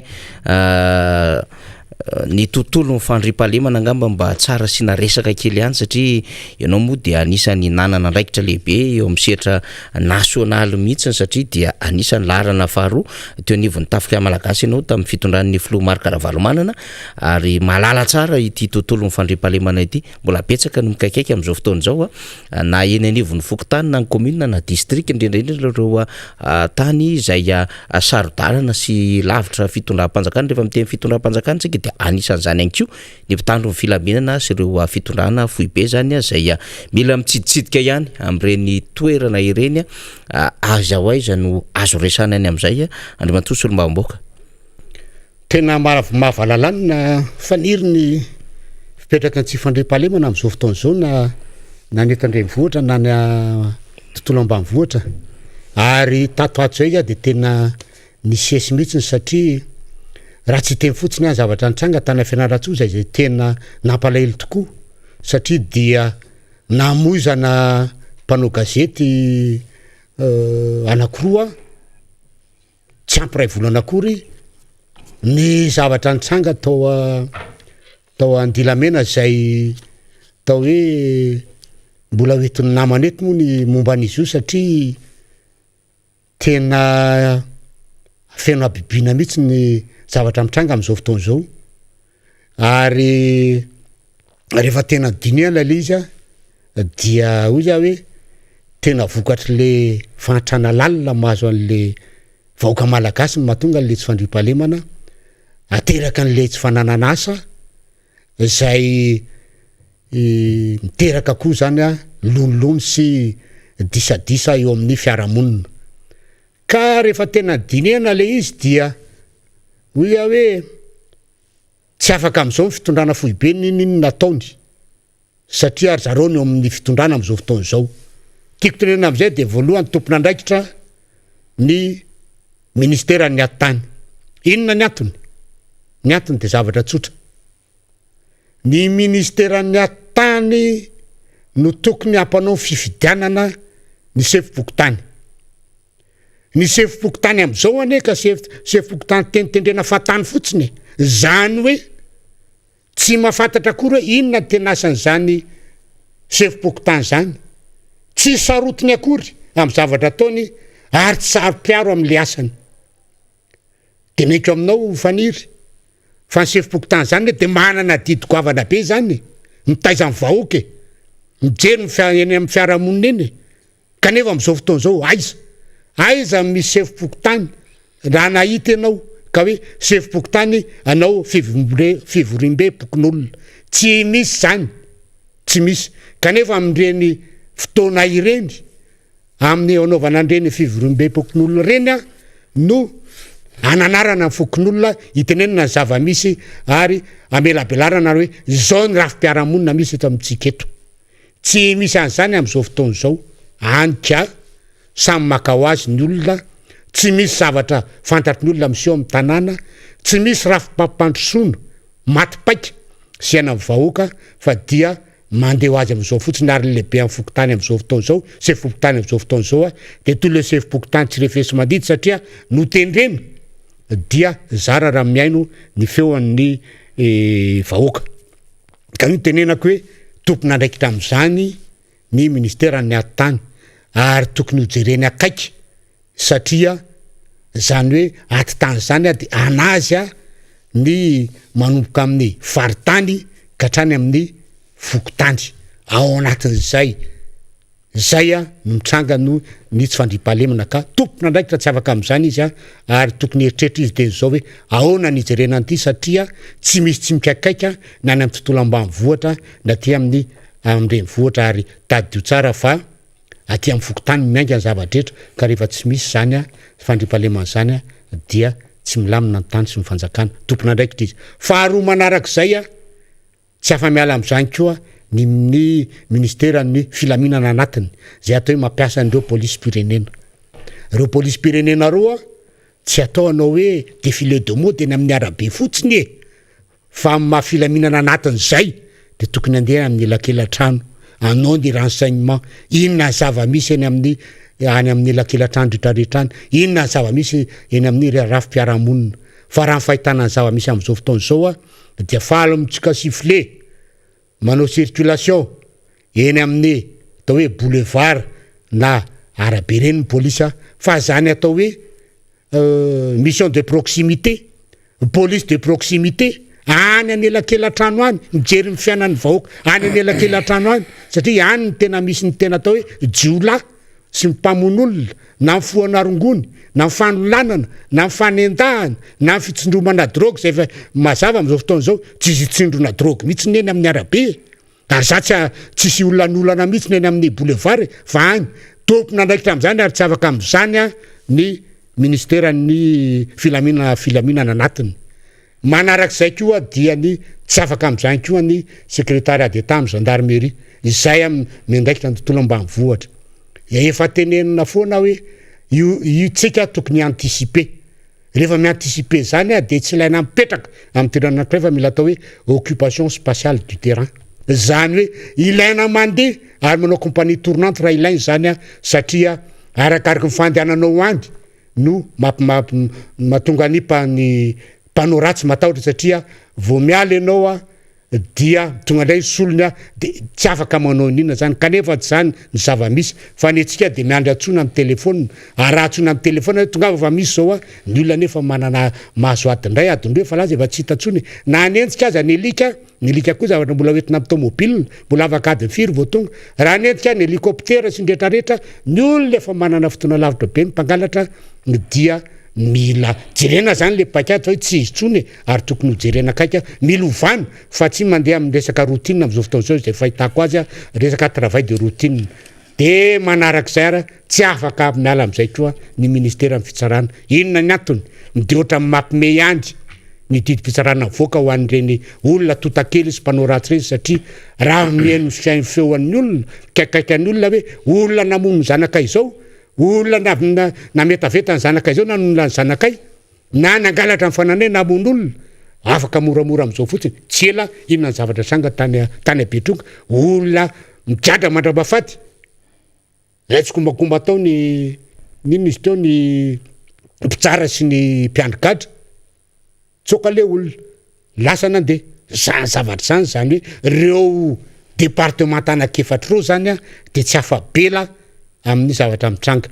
fa ny tena ilaina zany amin'izay zavatra hoe mampandeha azy dia tsika moa manoro ihany na efa bedy ny fomarika valomana hoe tsy ilaina tsony le ty manoro hevitra andreo kanefa ny ain'olona zava-dehibe de tsy maninona fa de tenenina hoe isika vahoaka ihany koa de tokony tsy andry ihany fa tena anao ny asatsika amin'ny resaka fijerena ny zava-misy eny fokotany eny rehefa tsy anao ny fokon'olona rehefa tsy anao ny sevi-pokotany de tsika fokotany de tsika fokon'olona tokony hijery ny zava-misy zay zany raha jerena amin'ny ankapobeny fa raha ohatra hoe hitatra amin'ity de natao hoe anaokoloko herinandro ara tsy ho vita moramora ty fa tena enjana be ty resaka hafa tsy fandrimpalemana ty namana fanila eny ary marantsika député Ramboasalama Emilien de mena minitra vitsy ianao zany satria ianao koa tsy maintsy mba iresaka kely ny boribory tany faefatra hoe io ny député anay eran'izao tontolo zao ihany koa ny mpijerantsika ro diaspora sy ny rehetra dia mandray izay afatra sy fanazavana fa aminao zay angambany sady amarana ny fifahiniananao ndray tsy fantatro hoe rovinandray moa zany no anjara fitenenan'ny député Ramboasalama fa ny rarina de verimbelona matetitetika eto député Ramboasalama Emilien satria dia mafonja zany hevitra zany indrindra de tontolo ny tsy fandrimpalemana ity de ohatra vetivety le izy eo am'le fotoana an'le mahazo an'le vitesse de croisière mihitsiny de hoe ho tapitra sady fa de ataona moa fa zay mifandaminana raha Beljana Solofery avy any Amparafara-Vola de tsy manina fa zay mifandaminana fa de efa misy moa zany mifandaminana ao aminay solombavam-boaka fa dia hoezahana zany hoe tsy maintsy mandalo isan-kerinandro raha mbola amin'Andriamanitra raha mbola velondraina koa zany efa vita vaccine efa vita vaccine Johnson tsika ary araka ny teny hoe rehefa vita vaccine Johnson de ho avy tsy hijanona tsony de efa tonga izy io ary efa tapabolona zay navitana de efa tonga izy io de efa indrony za zay nanao ary de ho avy ndray zany rehefa tonga ny fotoana tokony naovako an'le izy fa ny azy zany amaranako ny anjara fitenenako de izy hoe kiondalana zao ho atsika ato amin'ny mpanohatra amin'ny fijerenany zava-misy amin'ny fotoana zao ny ho avitsika dia aza endrasana ny eritreritry zay olonany fa anjaratsika ny mijery no avitsika manomboka aty amin'ny fokotany zany hatramin'ny vonona any ambony any misy atsika mpanohatra ka eto zany dia mankahery atsika mpanohatra rehetra atao anatin'ny fanoherana na de misy azy any atao hoe atsojay sy mifanenjena mahavaivay sy ty tsao rehetrarehetra io mba atsika de izy hoe fomba ny mpanenjika no any any fa atsika de aza miala amin'ny lalana zay efa ntrasevatsika de tsy inony zany fa lay résolution 90 zay nolanintsika teo amin'ny bypass tamin'ny volana août fa de inony atsika zany natao hoe baibolitsika raha amin'ny resaka politika fa de tsy miala amin'iny tsika mba azahoantsika ny fahefana satria faloatin'ny fanaovana politika zany de fandraisana fahefana ka dia mampahery atsika rehetrarehetra eto amin'ny ato amin'ny mpanoatra ary indrindrindrindra eto amintsika eto amin'ny boroboritamy fahefatra ary averika eto amafisika la redynamisation amin'ny raiky amby folo novona septambra ao amin'ny espace golda itoya ao anosy be voalohany ao atsika ato amin'ny boroboritamy fahefatra zany makasitraka isika ny solombavamboaka ny Madagasikara Rambo Salama Emilien zay nitondra an'izay vaovao samihafa teny samihafa fanazava-kevitra fanadiadiana avy amin'izany satria de tena zava-dehibe tokoa no mandray ireny rehetrarehetra ireny zany ao anatin'izao ady saritaka ady mafana izao dia ny solombavamboaka moa no miteny amintsika dia everitsika fa samy mandray ny tandrify zay manandrify azy na mpitondra fanjakana na ny prayantoko na ny fiarahamonina amin'ny akabiany ny société civile sy ny sisa de mandray zany rehetrarehetra zany fa efa io manao ihany koa ny namana Rina Rabe Mananjara zay handray ny solombavamboaka Rabekijana Solofery député Rabekijana izy iny de avy any Parafaravola zay efa teo ihany tonton Raex laza ny zava-misy any ambany voalohany fa i député Rabekijana koa de hoavy eo hiresaka ny tena raharam-pirenena mahazo amin'ny sehatra nasionaly fa mahazo ihany koa zany ny any amin'ny district na Parafaravola any mba ho resany mameno zay tsy vita ny tonton Raex moa zany de aflohan'ny RMDM izy any amin'ny district na Parafaravola fa dia ny solombavamboaka de azo lasaina fa vovon'ny dinlohany ihany koa amina resaka raharam-pirenena any amin'izany toerana zany avy amin'ny antokotiko Madagasikara misy azy fa rehefa avy mandray any député Rabekijana rehefa avy eo Rina Rabe Mananjara de hiverina amin'izay zay mirahalahy hiresaka amin'ity fédération sy lay resaka omaly de ho alefantsika mihitsy le feo an'lay filoham-pirenena ny teny mahery omaly de aorinan'izay zay sy Rina Rabe Mananjara zay hitatitra ny vaovao sy ny tsara ho fantatra amintsika mba tsy hinana mambolony ary maninona mihitsy moa raha mba ampianarina mihitsy le fitondram-panjakana zao ny asan'izany fédération zany fa aza miteniteny foana ary rehefa misy zavatra tsay tsaroko ny tenin'ny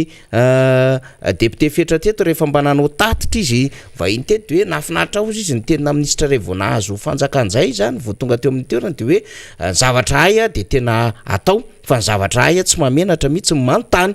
zavatra tsy hay de aleo manontany ka zay le izy ho resahana eo rehefa avy eo ka rehefa mihaino tsara rehefa avy eo de aza mangotokotika amin'ny fo fa zavatra ao anatin'ny cadre mazava tsara ny resahana ny resaka fédération sy ny tontolon'ny baolina kitra ty fa na izany aza dia akahirezana ny Barea satria tsy mora ny atrika amin'ny Benay amin'ny alakamisy ho avy zao Rina Rabe Mananjara eny ary hiakatreto zany zao ny solombavamboaka Rabekijana zay voafity moa tao amin'ny district ny Parafaravola izy ary akoatran'ny izay mazava loatra fa misy ny famelabelarana sy ny fanazavana zay hoetiny eto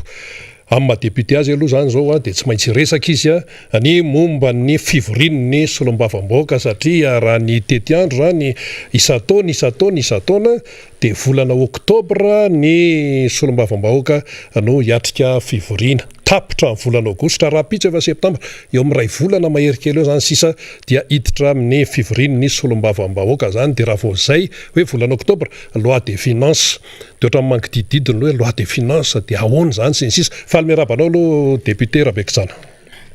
faly miaraba ny namana Rina Rabe Mananjara ato amin'ny MBS radio sy ny télévision miaraba ny vahoaka manerana ny Madagasikara koa zay miaino tsy tapaka amin'ty MBS tia ary amafisiko kokoa anareo any amin'ny faritra loatra mangory drehetra amin'ny district na Parafaravola fa dia miaraba anareo tompoko zay hoe la député Rabekijana fa araka ny efa taritresaka nataoko teo de ray volana mahery eo sisa dia hiatrika ny fivorina ianareo fivorina ara-potoana io araka ny calendrier loi des finances raha tsy diso ny lalako zany amin'ny ankapobeny de misy fiomanana izy io indrindraindrindra any amin'ny faritra sy ny rehetrarehetra any ahoana ny fipetrany amin'izao fotoana zao satria tapitra an'io ny volana aogositra raha pitsy efa septambra eny tompoko mikasika ny hoanay ao anivon'ny anteny meram-pirenena moa dia amin'ny volana oktobra zao no hiatrika ny fivoriana loi de finance initiale ny solombavambahoaka sy ny zareo amin'ny antenumerandoolona. Io dia zava-dehibe tokoa io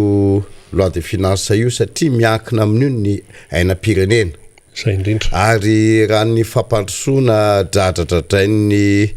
fitondrana am'izao fotoana zao dia hoe miankina amin'ny fampandrosoana, miankina fampandrosoana. Am'izao fotoana zao nefa dia zavatra misy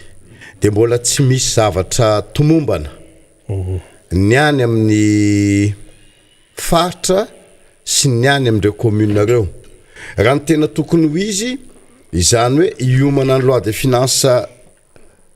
initiale zany, dia tokony isy conférence budgétaire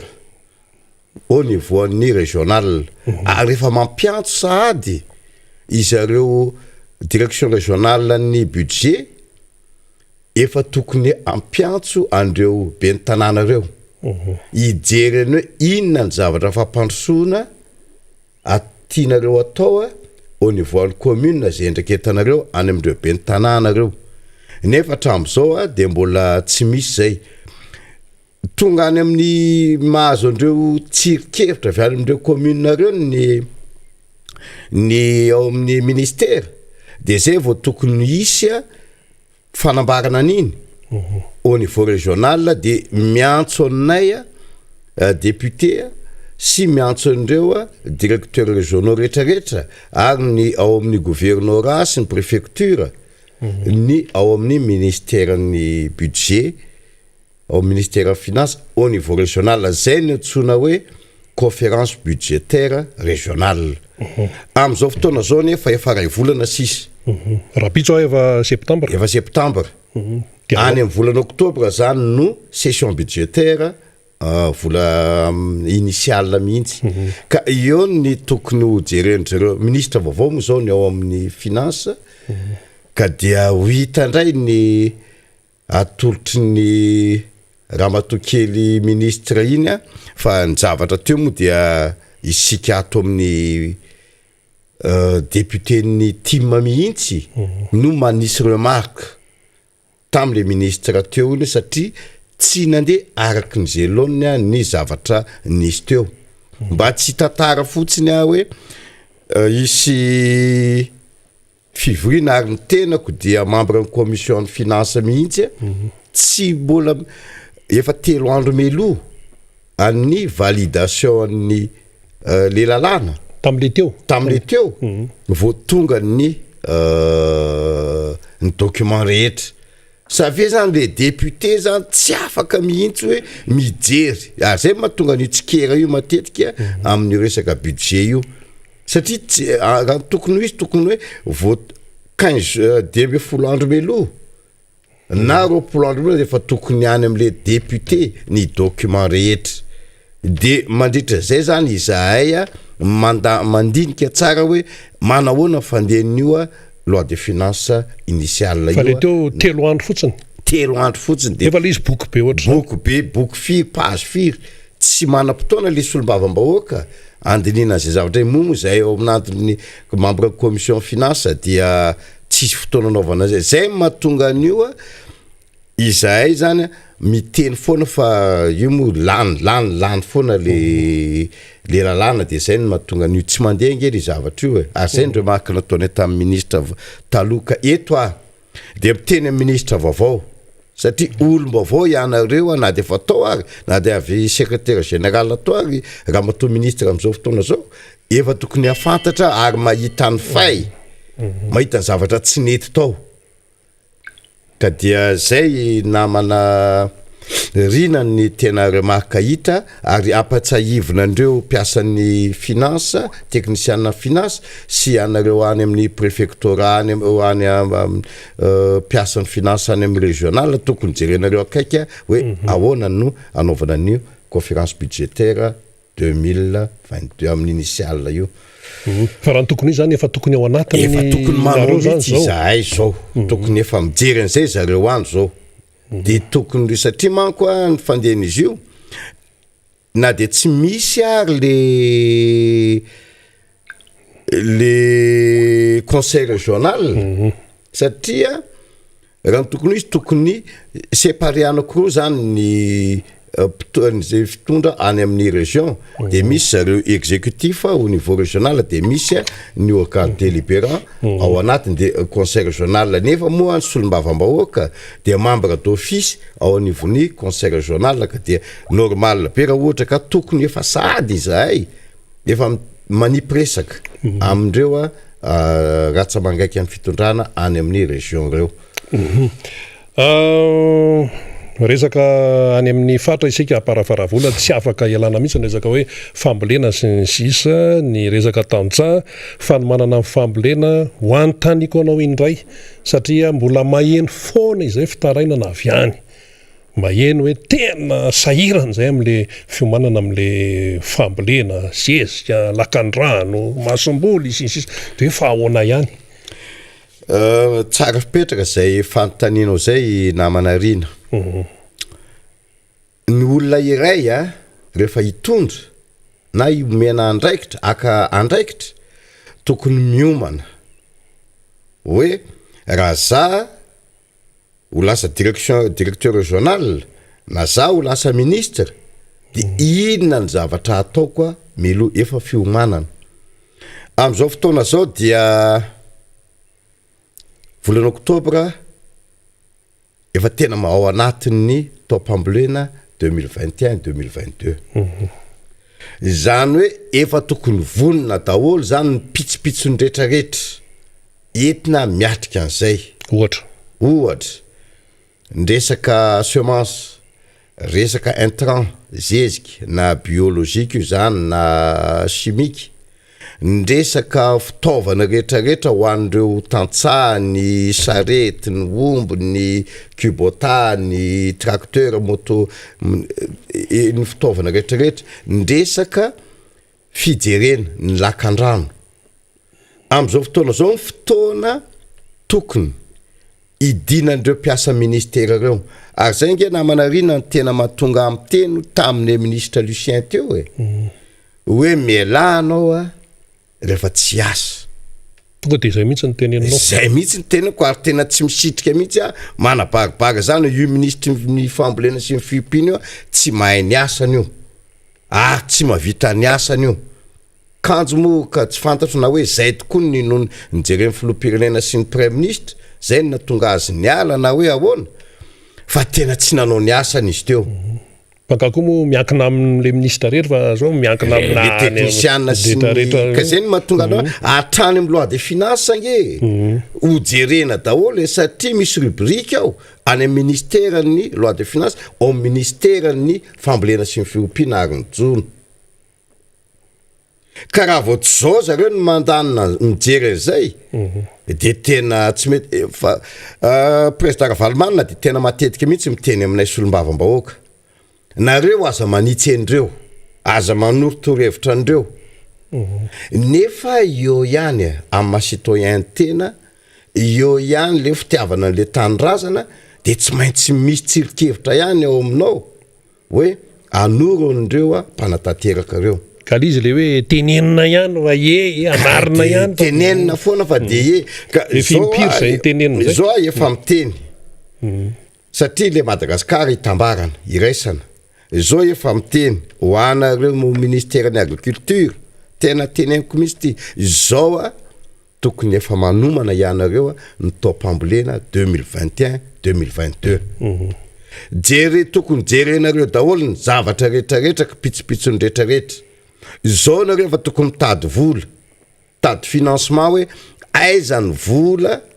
amatsinandreo tantsaha reo amin'ny resaka famatsina zezika sady filoham-pirenena ny teny hoe gouvernementan'ny action moa le hoe tonga de hoe action kaneny filoham-pirenena zay ne le fitondrana zao hoe tenitenenina fotsiny atao era fotsiny zavatra tsy tanterahana za efa miteny hoe jere voakaiky any faritra district ko jereko za efa miteny hoe jere voakaiky zao de efa tokony manao réhabilitation andreo barrage de retenue sy ny barrage central reo ianareo zao efa tokony manao entretien sy manao curage andreo canaux d'irrigation reo daholo ianareo izao efa tokony atsanganareo daholo ny vondrona amina resaka préparation ndreny terrain reny ho anareo ministère ny agriculture zany surtout ho anareo any amin'ny direction régionale ny directeur régional rehetra directeur régionaux rehetra efa tokony hijery sady anome plan d'action aty au niveau central préparation ny campagne io ary tokony hitsinjo sady hoe inona ny mety fiatraikany raha ohatra ka sanatry misy inondation zao nge tsy mbola misy na le zavatra simba teo aloha tsy vita ny zavatra mbola ho avy tsy karakaraina de tsy zavatra mandeha mihitsy ake zao i monsieur Rine izay ny tena problème zao ohatra hoe atao tsangan'olona fotsiny zareo rehetrarehetra any amin'ny directeur régionaux technicien rehetrarehetra reo nety amin'ny central tsy mitsinjo hoe inona ny zavatra tokony hijerevantsika sahady an'ireo resaka fambolena reo ny tena problème de zao na matsy vola zareo le hoe fiarina tam'le taom-pambolena 2020-2021 teo iny fiarina iny tsy encadrendreo io ange raha manome vola sampy tompona andraikitra amin'ny zavatra nomeny omenao vola le tantsaha iny zareo technicien rehetra au niveau régional na ty amin'ny central tsy manara-maso an'le famboleny le olona nomena vola omena vola ny tantsaha hoe amidy intrance amidy zezika tsy fantatry ireo technicien nareo avy hoe lasany amin'ny intrant marina ve le vola sa lasany amin'ny any amin'ny semence sa lasany ireo labour reo any ka lasa foire tsy voavery le tantsaha am'izay le izy teraka ny olana zao ampidinina gendarme alaina gendarme le olona tsy malohan'le vola nga io anga samy tompona andraikitra teo daholo raha tsy maloha vola le tantsaha samy tompona andraikitra nareo nanome vola tompona andraikitra ny mpandray vola tompona andraikitra ny mpanara-maso tompona andraikitra ka raha vo tsy tanteraka zay mandringa le izy ka tsy tokony any am'le tantsaha rery ny fatratra andrehatra zay nge ny tena problème n'izy io afa tamin'ny andro président Ravalomanana tany amin'ny andro président Ravalomanana omenao zezika omenao semence le tantsaha vo manompoka mamafy an'le zezika iny mamafy an'le semence tonga de tereny ministère tonga de fanaraha-maso amin'ny Tsipriny mijery le tanimbary mihitsy nataonao ato marina ve le zezika sy le semence nataonao tonga ny moa fihavana le izy mbola rana maso mihitsy manahoana mifaniry le vary tonga ny fandidina le vary arano maso mihitsy le tantsina rana maso mihitsy le tantsaha hoe ty marina ve le zezika sy le semence natao de io le vary vodidy tonga ny batage tonga ny fivelezan'le vary de manara-maso mihitsy eo am'izay le ministère ny agriculture mandray an'le tamberina andraikitra tamberim-bidy satria tsy maintsy misy vidiny io zavatra ny pena de vao recouvrer à 100% le volan'le fanjakana tiranga nomena le vola de vola ohatra hoe atsipitsipy fotsiny le vola zay ny mahatonga le tantsahany miteny volan'le garany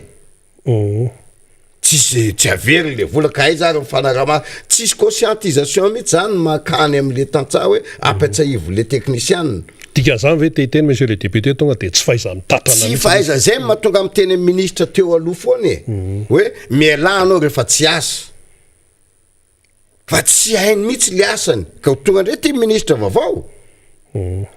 de eto de efa miteny basy ty fitiavana anandro matoa ministre ny fambolena sy ny fiompiana am'izao fotoana zao basy ty fitiavana ny anahy arao maso mpiasa anao arao maso ny teknisiana anao rehetra ny zavatra omenareo an'le tantsaha mba arao maso tsara ny fijerena lesy fa tsy eo ndre tsika efa nometsiny problème nge izay solom-bava-mbahoaka fotsiny taraina an'le tantsara efa tsy voaverina le voly zao afiry ny olona mitantsaha mitaraina amiko efa mety zay monsieur le député akandrareo gendarme zay akandrareo huissier zay aka mifanananay io kosa tsy tompona ndraikitra mivantana tamin'iny le tantsahana de nisy ara ny contrat ny fanaovany zareo fa le contrat mihitsy tsy arahany zareo izay nge mahatonga an'izy io ka io zany mbola hoiteo indray zany ny toyany aloha fa akoatran'ny zay rehetrarehetra zay tarika any amin'ny tsy fandriam-pahalemana izy satria betsaka ny tsy anasa betsaka ny asa very betsaka ny ray aman-dreny sahirana apiditra ny ankizy sy ny rehetrarehetra de manita-tsaina de mandeha ny asan'ny demony sy rehetrarehetra de laza mitatra ny tsy fandriam-pahalemana tsy fandriam-pahalemana namanarina tena grave be zao satria le vidim-piainana tsy zakan'le vahoaka intsony tena manerana Madagasikara ty teneniko ty le vidim-piainana tsy zakan'le vahoaka intsony satria le olona tsy anasa le olona sahirana tsy maintsy mivadika ny lohan'le olana ka any amin'le mandeha mandrava kidnapin fandravana tena fandravana kitsirandro zao mihitsy moko le effectif le mpitandro filaminana tsy ampy koa mba misécuriser an'le vahoaka ka mandringa mihitsy zany ty fitondram-panjakana ty ny antony mampanjinga anandro zany tokony jerena tsara mihitsy hoe manahoana ny mpitandro filaminana maro le vahoaka ve le mpitandro filaminana manahoana le vidim-piainana zakan'le vahoaka ve le vidim-piainana lafo be zay no mahatonga lezy mandringa ary zay no mahatonga anay mpanohitra ndreo zay solom-bava-mbahoaka manohitra miteny izahay satria vahoaka ny nametraka anay teo vahoaka ny andre ny lehibe anay miteny izahay andreo mpitondram-panjakana ho an'ny mpanatanteraka hoe monsieur le ministre ao amin'ny gendarmerie ao amin'ny défense ao amin'ny police nationale zao ange ny fijalile vahoaka any aminay ihany fa mandeha ny tsy fandriam-pahalemana tamin'ny herinandro lasa misy an'izay tanànana ao Samamy Antaboaka zay io olona io efa ray aman-dreny 20 taona ny lehilahy 70 taona ny vehivavy de ny ravan'olona de ny doran'olona ny tranony de ny le vehivavy 70 taona ny violen'ny zareo de le mpanampiny 12 taona violena koa de ny zanany 40 taona violena koa asa ambibina nge zany zavatra zany namana riny biby ara tsy manao an'izany na ny biby ary vehivavy fa 70 taona ve renim-pianakaviana 70 taona de anaovana asa maloto violence sexuelle tsy zavatra mampamirimirina nge namana rina mijery an'izay de am'izay fotoana zay atsona mpitandro filaminana ela be vao tonga any am'le fa trano efa may olona 20 taona efa fin de efa tapitra ny fiarina reny ve mbola horavahana koa zay zavatra zay miteny Antsoavy eto moa zany mpitandro filaminana rehetra izahay solom-bava-mbahoaka efa manampy anareo amina resaka materiel satria ministera tsy manana fitaovana ianao zao nandray anjara tamin'izay tsy mandray anjara anao ka vahoaka anao no mijaliko rehefa nandeha tany amin'io toerana voatafika io mampalahelo ane mijery an'izay tena trano tanteraka may ny zavatra may de tokony eo zany ho anareo mpitandro filaminana tokony andraikitra am'le izy ka eto de miteny amin'ny ministère central ho anareo tafika anaky telo mihitsy moa zany ho an'ny mikasika ny défense rehetrarehetra jere voakaika ny famatsiana fitaovam-piadiana sy ny fitaovana entindreo miara-mi olombelona reo any miasa any amin'ny brigady vatsio moto izy vatsio fitaovana poste avancé rehetra de ny olombelona mihitsy ny ampina ny miaramila mihitsy ny ampina tsy ampy anisy amin'ny miaramila any de izay solombavam-bahoaka amin'ny alalan'le vola omeny fitondram-panjakana le comité local de sécurité le CLD taloha fa zao moa lasa siady amin'iny ndray zay lasa manome vola vidy fitaovana tsy manome vola manko fa mividy fitaovana moto ho andreo poste avancé sy brigade rehetra reo entindry zareo miasa de ohatr'izay moa hoan'ny miaramila eny ary mazava zay amaranantsika azy resaka redynamisation ny tiako Madagasikara anareo amin'ny aloatra mangoro ahoana efa mandeha tsara ve ahoana fipetrana le 9 lakamisy le 9 septembre dia centrena ao Ambomandroso commune rurale Ambomandroso ny fanatsona andreo mpikatroka tim rehetra no an'ny tapany district Raikebe Folo commune Raikebe Folo tapany atsimo de eto zany de efa manao antsoavo ho antsika mpikambana tim rehetra satria zao efa afaka mivoro zao efa tapitra ny fipetrara-pahasalamana na de zany efa afaka mamory en salle dia ho an'ny mpikatroka tim rehetra any amin'ny district Naparafaravola commune Raikebe Folo tapany atsimo dia am lakamisy am le 9 septembre ho avy zao manomboka amin'ny 6 vora maraina ao amin'ny trano malalaka ao Ambomandroso no ivoritsika anazavana sy ijerevantsika ny redynamisation ho an'ny tim rehetra ny herinandro aorianany indray amin'ny lakamisy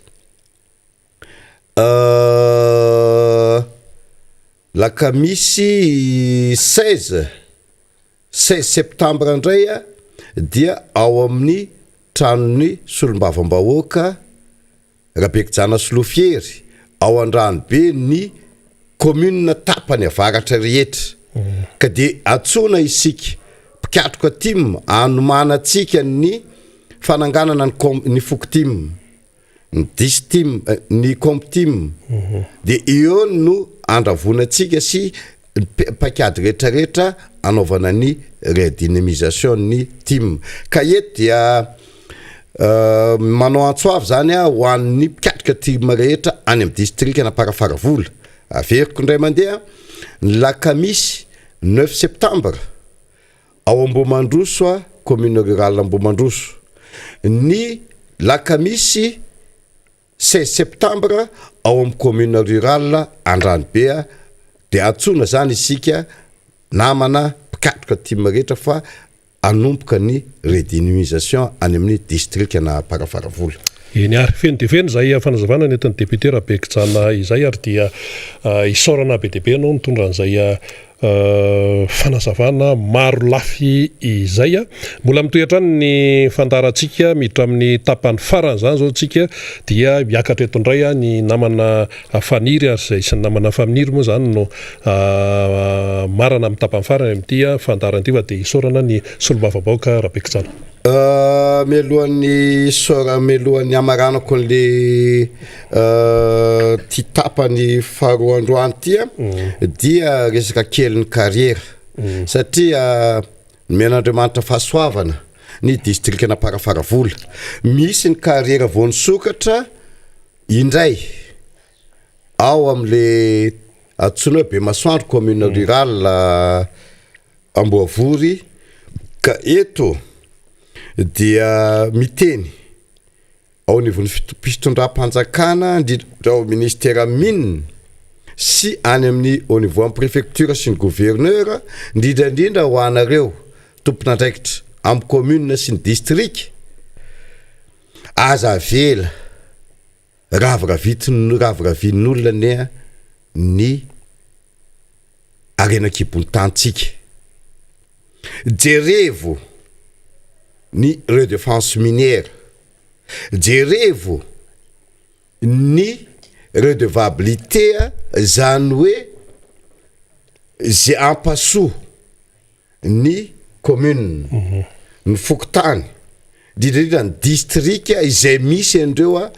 arenakibony tany reo fa matetika ohatra ny zavatra nisy tao andilana dia nangigina zany tao andilana efa trano any am 250 milliards ny vola niodikotina tamin'io tanàna nandilana io ny mampalahelo de commune nandilana ny manitra indrindra eto Madagasikara de tsy nisy fanamboarana mihitsy io tanàna nandilana io fa de lasa ny carrière potika le tanàna tsisy fampandrosoana na ny vahoaka ao amin'ny commune nandilana io na ny fokotany nandilana indrindra ny commune rurale nandilana isy ndray zao any amin'ny Bemasoandro any amin'ny commune rurale Ambovory ho anareo tompon'andraikitra rehetra ary zay mampasika ho anareo tompon'andraikitra rehetra indrindra ao amin'ny ministère mine nareo directeur régional mine régional any Ambatondrazaka ianareo ao préfecture ao Ambatondrazaka ianareo amin'ny gouvernorat ao Ambatondrazaka amin'ny faritra loatra indrindra ny ao amin'ny district na Parafaravola sy ny commune rurale Ambovory sy Ambojanary jerevo akaiky ny fampandrosonandreo tanàna reo reo rehetra misitraka sy ho anareo vahiny rehetra mpividy vato ho anareo Sri Lankais ho anareo Thaïlandais ho anareo Afrikana sy anareo mpividy vato rehetra sady mahay miteny gasy reny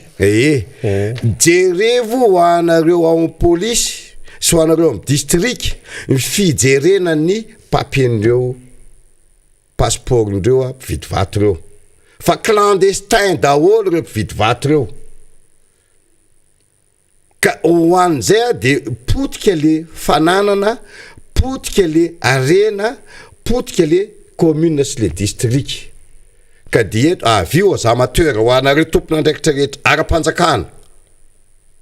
jerevo akaiky io mikasika ny zavatra mampalahelo de mampalahelo ny zava-misy sodra tompoko lahy makasitraka tompoko vavy eny ary de isorana ny député Rabekizana nitondra zay fanazavana zay fa de tafita any amin'izay tokony atefany zay ary zay no faniritsika amin'ny mianakavy fa tsy de antra foana eto ty malagasy tika nefa dia manana arena be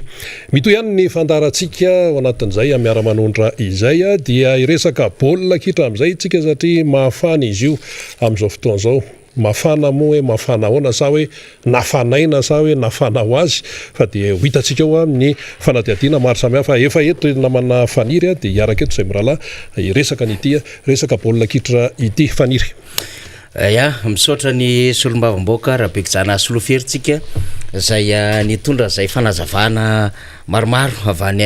tanàna zay avany Parafaravola zava-dehibe tokoa zay nazavainy député Rabekizana teo zay ny amin'ny zava-misy rehetra satria nahazo fanomezana indray zany fanomezam-pahasoavana Parafaravola dia ao Bemasoandra ao amin'ny commune Ambovory tiako fantatra fotsiny député Rabekizana vetivety inona le vato efa hita ao zany raha ohatra ka le safira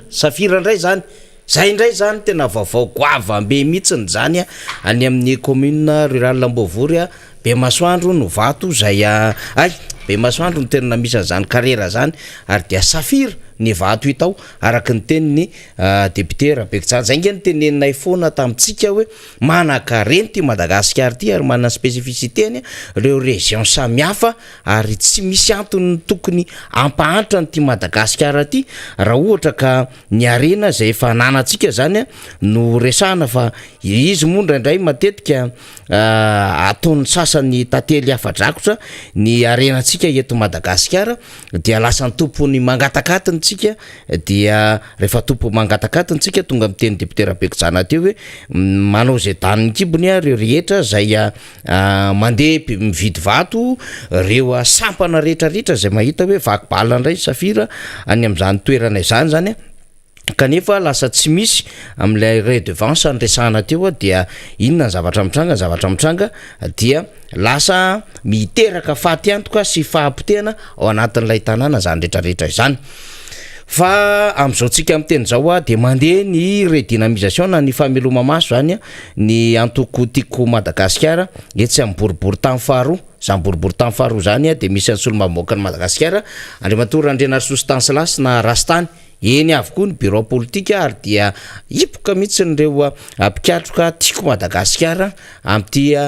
redynamisation ity ary fahombiazana tokoa izany satria dia marobe no manatrika izany fameloma maso ny antoko tiako Madagasikara izany ary ny bureau politika dia saika eny antoerana avokoa raha ny hita zany sy ny vaovao voaray zay tarihany secrétaire général eny ihany koa ny coordonnateur national ny mpikambana ao anatin'ny bureau politika maromaro zany miara-dalana amin'ny solombamboaka ny Madagasikara Andrenarisosy Stanislas na Rastany zay mpanetsika ary anisany anko zay mpikatroka tiako Madagasikara zay efa ela izay fa ao anatin'izay antoko tiako Madagasikara izay dia fatatsika moa zany taorinan'ny Morondava tany amin'ny faritry Menabe iny dia ny ombombavaka niaraka tamin'ireo kristianina tao amin'ny FCM tany miandro vazo ny filohan'ny antoko tiako Madagasikara Andriamatoa Marc Ravalomanana ary dia nandalo kely tao Malaimbandy izy sendra nandalo dia nitafatafa fohy tamin'ireo vahoaka tena toerana nahita ny zava-misy fa dia difitra anaty fahantrana lalina ny vahoaka malagasy raha ny zavatra hita ny filoha teny an-toerana mbola hanao tatitra izany tsika amin'ny fotoana mahamety azy zany fa zay aloha amin'ny ankapobeny ny vaovao maika idira tsika amin'izay ary ty raha manga ho an'ny fédération malagasy ny baolina kitra ity sy ny fitondram-panjakana engatsika voalohany am'izany ny fanambarana satria tsy nisy zao resabe zao raha tsy voalohany indrindra aloha zany tsy nametraka an'izay fifampiresahana zay ny teo anivon'ny fédération sy ny fitondram-panjakana izy anao teo fitondram-panjakana ny fitondram-panjakana dia manana ministera misahana ny tanora sy ny fanatanjahantena ny fitondram-panjakana dia misy ny fédération malagasy ny football io no azo lazaina hoe association nationale sportive zay miafile zany amin'ny FIFA sy ny CAF zany mazava be mihitsy an'izay ka raha ny tokony io zany de teo le fifampiresahana teo am'le rotota fa saingy fijeritsika azy de hoe tsy ampy le fifampiresahana teo amin'ny rotota dia naka ny andraikiny rehefa resaka tontolom-baolina kitra de naka ny andraikiny ny teo anivon'ny fédération ny fanjakana nefa dia nanana ny eritrerini anko hoe hisy lalao tanterahana eto Madagasikara amin'ny alakamisy faharoa amin'ny volana septambra ka amin'ny andro alakamisy io no atanterahana ny fitokanana de tsy ny asa saina le fitondram-panjakana ary tsy de tena nieritreritra hoe misy any dingana sy pitsopitso maro alohan'ny atongavana am'izany fitokanana izany na hifanindry am'ilay lalao baolina kitra satria ny olana dia mbola misy an'ilay protocole sanitaire mikasika ny Covid-19 zay mbola tokony arahana eo amin'ny lafiny maneran-tany zany satria efa nametraka an'izany teo anivon'ny FIFA nametraka an'izany teo anivon'ny CAF arakaraka ny tranga sy fanadadiana amina firenena anankiray dia efa nandeha zay adevitray tamin'ny fahafito ny volana aogostra raiky amby roapolo sy roa arivo teo zany hoe tanoany amin'ny zomatany Rinarabe Mananjara satria nivoaka ny taratasy avy any raha efa ao namana technician aloha iny alefantsika melo nivoaka ny taratasy zay avy any amin'ny CAF zany zay taratasy avy any amin'ny CAF zay namana technician no io izy io raha azo angezaina kely raha tsy ange tsy manimo raha tsy tratra io taratasy io zany no mamaly ny taratasy zay nalefa ny teo anivon'ny fédération zany satria mahafantatra ny asany zany eo anivon'ny fédération zany de io no nivatana tamin'ny secrétaire général ny fédération malagasy ny football zany madame Solondraja Matovo de zay zany votoatin'le taratasy de zao tao anatin'ny votoatin'le taratasy zany a de miresaka tsara fa de hoe voarainay a ny filazana avy any aminareo mangataka pijery eo am 10,000 eo zany a ao anatin'ny stade ny Bariamo zany a zay mandritry ny éliminatoire ny Coupe du Monde ny FIFA Qatar 2022 zay andro voalohany eo amin'ny Madagascar sy Benin. De nalazava izy hoe araka ny fantatra reo a dia misy ny protocole na match ny lalao eo anivon'ny CAF sy ny FIFA mahakasika indrindra ny Covid-19 zay mametraka mazava zany ny lalao hoe tokony atao à huis clos na mikatona zany lalao izany. De ao anatin' zany a rehefa nanazava zany teo anivon'ny CAF de ny analyser ary ny évaluer ihany koa nanadiady na fantatra ary nanombana zany ny fangatahana zay nataon'ny fédération tamin'ny alalan'ny secrétaire général zany a eo amin'ny point de vue médical eo amin'ny lafiny ara-pahasalamana zay eo amin'ny conformité ozy izy amin'ny exigence ny stade amina sûreté sy ny sécurité zany amin'ny fepetra ilainy eo amin'ny lafiny fandripahalemana eo amin'izay kianja izay dia namoaka ny fanapahan-kevitra hoe voaray lay fangatahana ao anatin'izay natao zay arak'izay fa nambara eria ambony zany dia à huis clos zany raha zany teo am'ty taratasy ny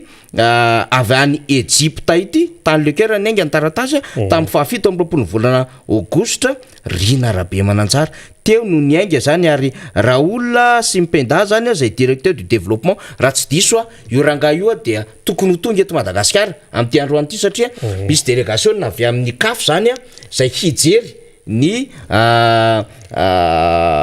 terrain-tsika zany homologation le terrain ny kianjany Mahamasina tokony ho avy eto de tokony ao anatin'ilay délégation ity rangaha ty zay nanoa sonian'ilay taratasy ny vatana tany amin'ny ramatoa secrétaire général ny fédération na malagasy ny football de tokony araka izy zany amin'ny directeur ny sécurité sy ny sûreté zany sy ny directeur de compétition mahazo vavao motsika zany hoe efa eto very zareo reo sa mbola tsy eto fa ho hitantsika eo satria ny technicien zay hijery ny endriky ny kianja ray manontolo mihitsiny zay mahakasika an'izay lalao zay satria tsy kilalaoko toto ity kilalao ty Rina Rabe Mananjara fa kilalao hiatrena mondial na fifananana eran-tany atao an'ny Qatar amin'ny 2020 sy 2021 Rina Rabe Mananjara. Mazava zay fa tia misy fanampiny kely atao hoe fanampiny be mihitsy amin'ity resaka raha ty zany ny lalao zany totsaina amin'ny alakamisy io raha ny calendrier zany de eo aloha zany ny Barea Madagascar sy Benin fa ankoatran'io de misy koa lalao zany ao amin'ny vondrona A iona ny Algérie sy Djibouti de misy lalao ao amin'ny vondrona I iona ny Maroc sy Soudan. Zay ny andro voalohany. Zay ny andro voalohany zany amin'io le alakamisy io. Tsy Madagascar, tsy mifiona Madagascar sy Benin rery tompoko no hoe huis clos zany satria efa nisy an'iny le tenenin'ny CAF iny fa ny lalao amin'ny ankapobeny mihitsy dia huis clos satria talohan'ilay le taratasy nalefan'ny CAF teo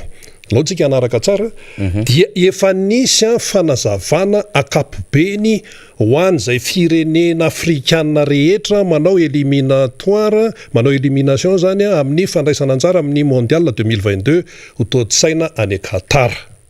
Zany hoe raha zay zany no jerena de tsy misy hoe misible an'ny firenena ihany na hoe mitifitra ny firenena ihany fa zay firenena rehetra ao anatin'ny CAF ka mpikambana mazava tsara ao anatin'ny CAF de iantefan'ilay filazana na fepetra izay apetraka momba n'ity resaka aretina ty moa zany resaka Covid de zao zany le taratasy navoaka ho an'ny rehetrarehetra io fa tsy hoe ho an'ny Madagascar rery na ho an'ny Benin rery na ho an'ny Algérie rery na ho an'ny Djibouti rery na ho an'ny Maroc rery na ho an'ny RDC rery fa hoe ho an'ny rehetrarehetra de aloha enotsika tsara le satria tany amin'ny 27 août any koa le izy ho an'ny rehetrarehetra hoe en application au protocole sanitaire Covid-19 strict développé par la FIFA et appliqué à travers le monde, tous les matchs de la première journée. Le première journée io zany a misy 1er septembre de misy a ny 2 septembre ny tsika zany a 2 septembre. De tous les matchs de la première journée des éliminatoires de la Coupe du Monde de la FIFA Qatar 2022 se dérouleront à huis clos. Tous les matchs ici. La CAF a rappelé la nouvelle à travers une note officielle du 27 août 2021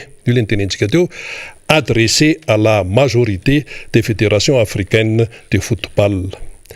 Elle a rejeté les demandes du Sénégal, nano demande en Sénégal, du Madagascar ihany koa nano demande, ou encore de la Libye, souhaitant de jouer leur match dans un stade avec spectateurs, et a demandé aux fédérations de bien vouloir coopérer pour se conformer pleinement à sa décision, tout en notant qu'en de non respecter, les fédérations s'exposeront à des sanctions disciplinaires de la fêtière du football africain. Ay zany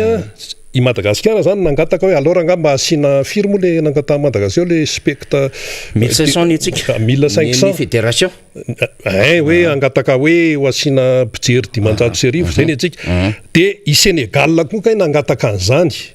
de iza koa izy teo I Libye koa nangataka an'izay fa le zany ity zany efa nisy an'ilay filazana kapobeny io nataony CAF niainga avy any amin'ny FIFA hoe en application au protocole sanitaire Covid-19 strict développé par la FIFA et appliqué à travers le monde resaka le am'le aretina zany dia nazava tsara mihitsy zay fa nisy ny nangataka hoe eo angamba mba asina spectateur sy ohatr'izay de zay nefa le fanapahan-kevitra amin'ny ankapobeny zany ka reo le match reo zany na ny 1er septembre roviny zany rapitso na ny 2 septembre zay ahitana fionan'ny Madagascar sy Benin, fionan'ny Maroc sy Soudan, fionan'ny RDC sy Tanzanie dia huis clos zay zany no filazana ao anatin'le izy de anjarantsika zany no mieritreritra hoe ahoana sy ahoana ny fandraisana zany rehetrarehetra zany satria I Madagascar de mpikambana feno tompoko ao anatin'ny CAF ary raha ny rafitra ny jerena ny CAF de mbola eo ambany fifezan'ny FIFA ny FIFA zany ny rafitra faratapiny amin'ny baolina kitra eto ambonin'ny tany de raha ho an'ny Afrika de manaraka ny CAF raha ho an'ny Europa de inona tsy ny UEFA de ohatran'izay ary tany Europa tany kio de efa nisy lalao tamin'ireny Champions League reny na de hoe club ary ny resaka fa natao à huis clos ary ny sasany ary natao terrain neutre satria tany Europa de nandravarava ihany koa izany Covid-19 izany de zay zany tsara mba fatatsika ihany mba tsy ahatonga atsika menakavy ho topotra amin'ny sy hoe zao ony ny olontsika malagasy mantsy de zao tsika rehefa misy zavatra ohatrany de tonga de le fo mihitsy aloha no mandeha voalohany resaka sentiment ka ny resaka lalàna iraisam-pirenena tompoko tsisy an'izany sentiment zany sationany zany tony resaka tony zany hoe efa nisy ny filazana kapobeny de anjaran'ny firenena tsirairay zany no manaraka an'ilay fepetra ary lizy resaka fahasalamana de ity mitsezatseza tsy haritra kely nisy lalao iraisam-pirenena natao teto Madagasikara tamin'ny ray taona zay tsy tadidiko le taona hoe ovina na ovina fa ronosy nisy nosy taty amin'ny Mandina zany tonga teto tamin'izany nalazy ny pesta de le pesta nisy karazany roa pesta pulmonaire de inona moa le ray pesta bubonique de le anankiray le tena mahafaty aingana pulmonaire iny le pulmonaire tratran'io aretin'io zany le atleta anankiray Seseloanga amizay satria ny tena tao anatin'le fanaovana gazety nanao an'le reportage tratra de naninona hoy isika maty le atleta maty de rehefa maty le pesta le atleta vahiny nanahirana be mifetraka an'izay zany ka filazana zany tsy hoe ampitahorana na ninona fa ny tiana ho apetraka tsika tsara fotsiny zany de hoe rehefa misy itony ny fepetra iraisam-pirenena itony de ny any amin'ny sehatra iraisam-pirenena dia mahafantatra izy zany ny zavatra tokony atao hoe atreto no azo atao. Io ne samy tiany Barea daholo, any malagasy ny Barea, tena hoe fierté nationale fa ny Covid-19 dia eran-tany no atakeny izy io ary mbola misy ny Covid-19 araka ny teneniny député Rambosalama teo mandantsika mankany amin'ny Institut Pasteur mijery ny test fa tena misy ny olona positif ao anatin'izay fa izy moa resaka communication dia samy mandrivotra an'izay tiano ritina sy hoe mandray izay raisiny ao anatin'izay rehetrarehetra faniry. Ia io moa efa nivakitsika teo aloha zany amin'le hoe tsy nahazo autorisation zany tsika am'lay pijery izay voalaza hoe nangatahantsika 500,000 zany hoe nisy ezaka ihany nataon'lay teo anivon'ny fédération zany zay nangataka mba azona pijery zany na dia efa nafantatra ary izy hoe misy an'le protocole sanitaire zay efa napetraky ny FIFA sy naraha ny CAF zany satria rehefa miresaka tsika aty amin'ny continent africain misy atsika dia ny CAF zany no arahantsika dia eo amin'izay zany tsika no andeha aloha hiainga miainga avy amin'ilay kabary nataon'ny filoham-pirenena omaly satria eo ny fanazavana no miainga satria nisy fisavoritandresaka maro be samihafa mahakasika an'izay raharaha zay dia ity kabary ny filoha ty teo amin'ny 9 minitra teo ngambany izay no hiaingatsika Rina Rabe Mananjara angatahantsika amin'ny namana teknisiana andefa izay ho an'izay tsy nahare moa zany satria ny efa nahare dia nahare ny tsy mbola nahare dia tsy nahare zany fa enotsika tsara lay kabarina ndre matofilo dia ireo amin'izay no itebika hiaingatsika mahakasika ity raharaha manga sady efa azotsika zany le fanazavana avy any amin'ny CAF. Ia.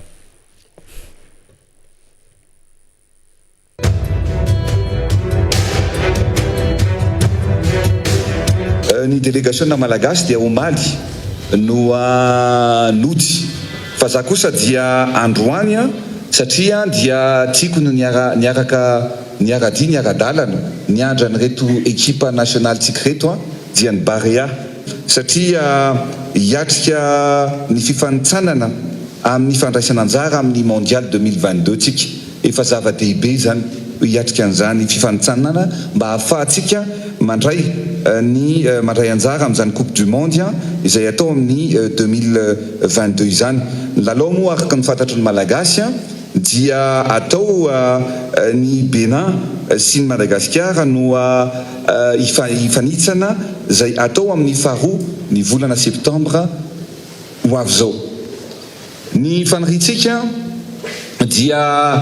mba hamiratra indray ary andresy reto ekipa nationale reto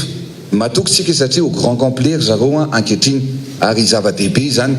hoe matokotsika fa anandratra avo indray ny fandresena ao anatin'izany lalao zay ho ataontsika izany. Misy ihany ny endrikely nefa satria zava-dehibe nanaovantsika ny kianja Barea io dia noho ny reto ekipa nationale reto zay mitondra antsika lavitra. Ny zavatra mitranga nefa dia efa nisy ny taratasy zay nisoratany ministère afahana manao an'io lalao io sady afahana ihany koa mitokana mikanja amin'io faharoa ny volana septembre io. Nefa eto moa dia gaga ary io zavatra io tsy maintsy hojereny satria amin'ny fomba ahoana moa no hoe ny ministère efa nanoratra taratasy tany amin'ny FIFA tany amin'ny CAF no hoe hotokanana io kianja io ary eto Madagasikara dia efa tsisy kahana Covid intsony dia mba mifaniritsika eo anatin'izany fanokanana zany dia andray anjara ny vahoaka malagasy iray manontolo ao anatin'izay zavatra any. Tonga ambany nareo nahita an'ireny euro reny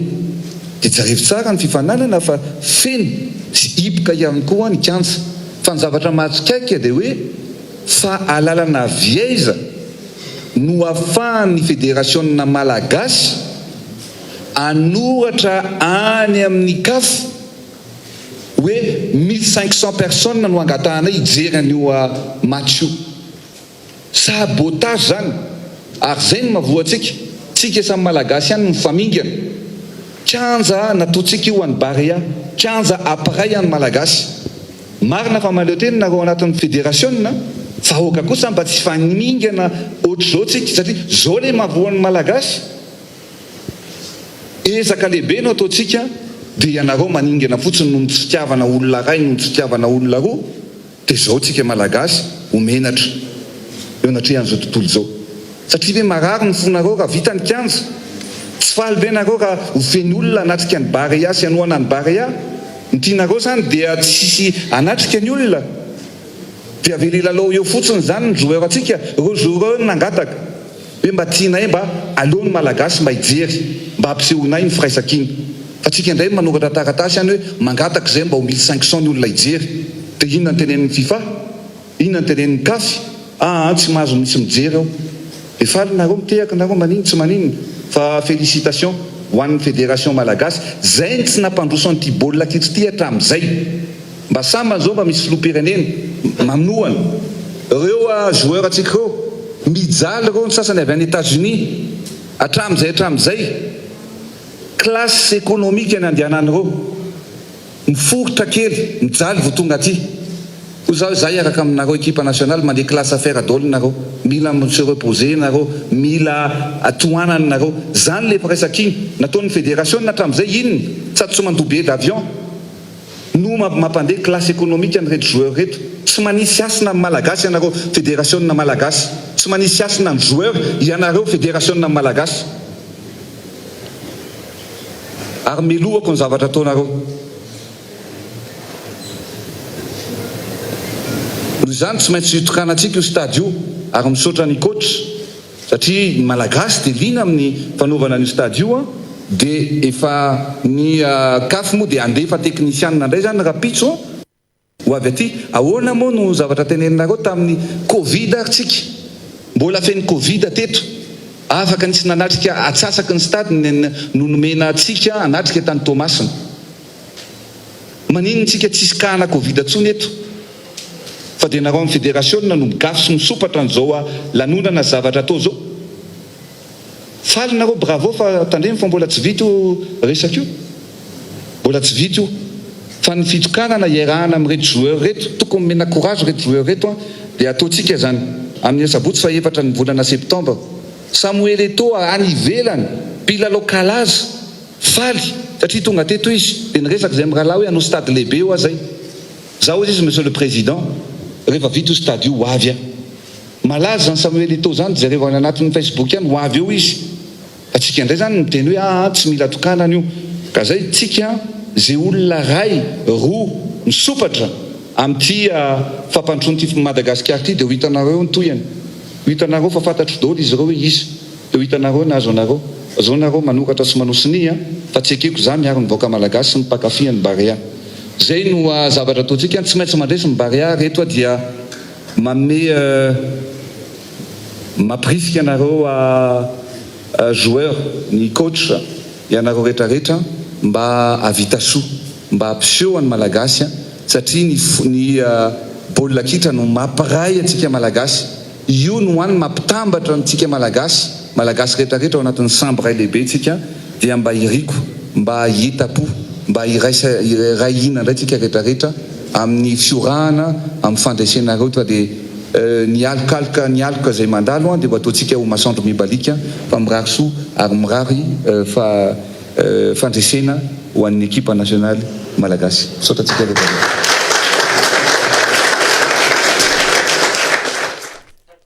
Ninitsika nalefa mihitsy ny oronam-peo ny Rabe Mananjara zany me mba tsy nanovantsika hoe itsika namorona fa le tenin'ny filoha mihitsy zany no enetsika teo mafy be le tenin'ny filoha indrindrandrindra faraparany teo ao anatina raharahatra an'izao hoe filoham-pirenena no miresaka zavatra ohatran'izany fa ndeha aloha mba ho resahantsika kely ry Rabe Mananjara namana teknisiana avoa eo lay fanambarana taoriny iny any ny après-midi dia nanao fanambarana ny teo anivon'ny fédération na malagasy ny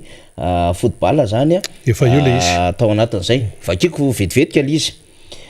fédération na malagasy de football zany affaire iny izy ty affilié à la FIFA ozy izy CAF COSAFA malala sy mahay miasa ny daholo ny mpiara-miasa eo anivon'ny FMF ny fitiavana no mibaiko miaraka amin'ny feon'ny fieritreretana ka sarotra ny ino fa misakana ny fandrosoan'ny baolina kitra malagasy izy ireo akoatra mahasa azy dia fitiavana sy fahafoizantena lehibe no manenika ny tontolo ny asa ao mahere zary mpiara-miasa ny tantara no itsara.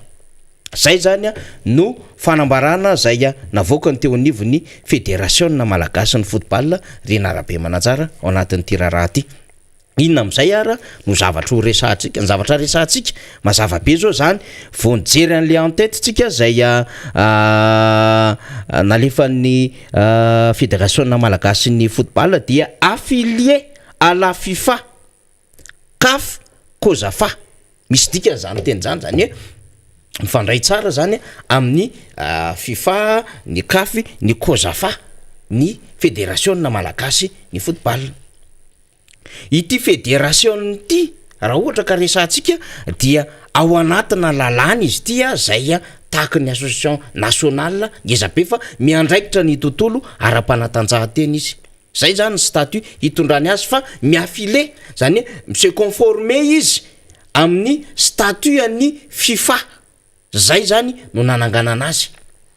De raha raisika zany de hoe itony fédération malagasy ny football itony zany Rena Rabe Mananjara no sampana ny ekeny ny rafitra iraisam-pirenena ho solitenany rafitra iraisam-pirenena FIFA sy ho solitenany ny CAF sy ny COSAFA zany aty amin'ny faritra misy atsika de aty Madagasikara zany firenentsika. Zay zany no ao anatin'izao adevitra resahantsika zao. Dikan'izay ny FMF no manana alalana hifandray voalohany indrindra amin'ny CAF sy ny FIFA. Tsy malala fitondram-panjakana tompoko zany rafitra zany iraisam-pirenena zany fa mifatany de hoe misy solitenanay ihany zay mifanaraka amin'ny endriky ny statut anay ny nananganana azy dia ny FIFA zany non ny fédération zany. Zay izy amin'ny ankapobeny zany. Ka ny fanazavana ohatran'izay de mba tsara ho fantatry ny rehetra ihany hoe ny fomba fananganana an'io dia nisy fakatoavana zay nekeny ny teo amin'ny rafitra iraisam-pirenena. Dikan'izay tsy manaonao foana eo anivon'ny asany zany eo anivon'ny fédération zany raha tokony ho izy ary mametraka mazava tsara amin'ny lafiny hoe malala ny texte rehetrarehetra zany zay mifeny tontolo baolina kitra amin'ny akabiany ity fédération ity principe généraux zany resahantsika zany Rena Rabe Mananjara. Dikan'izay sasanangy samy hafa mihitsy ity ny fanjakana amin'ny alala ministère an-tanora sy ny fanatanjahantena manana ny fomba fiasana izy fa ity ny fédération ary hitantsika ty nge zany Rena Rabe Mananjara manana statut mazava ny teo anivon'ny fédération na ohatra nanala ny coach izy depuis de nametraka izy ny coach Eric Arabe Sandratana betsaka ny menomenina fa zao manana statut ny teo anivon'ny fédération dia ny ekeny ny teo anivon'ny CAF sy ny FIFA zany rehetrarehetra zany. Tadevitra tokony ho fantatry ny rehetra zany ary ny fomba fanatanterana fivoriana zay hakatoavy ny rafitra iraisam-pirenena io dia misy atanatohatra samy hafa no atongavana amin'izany. Nanana olona ny Madagasikara tamin'ny taona 5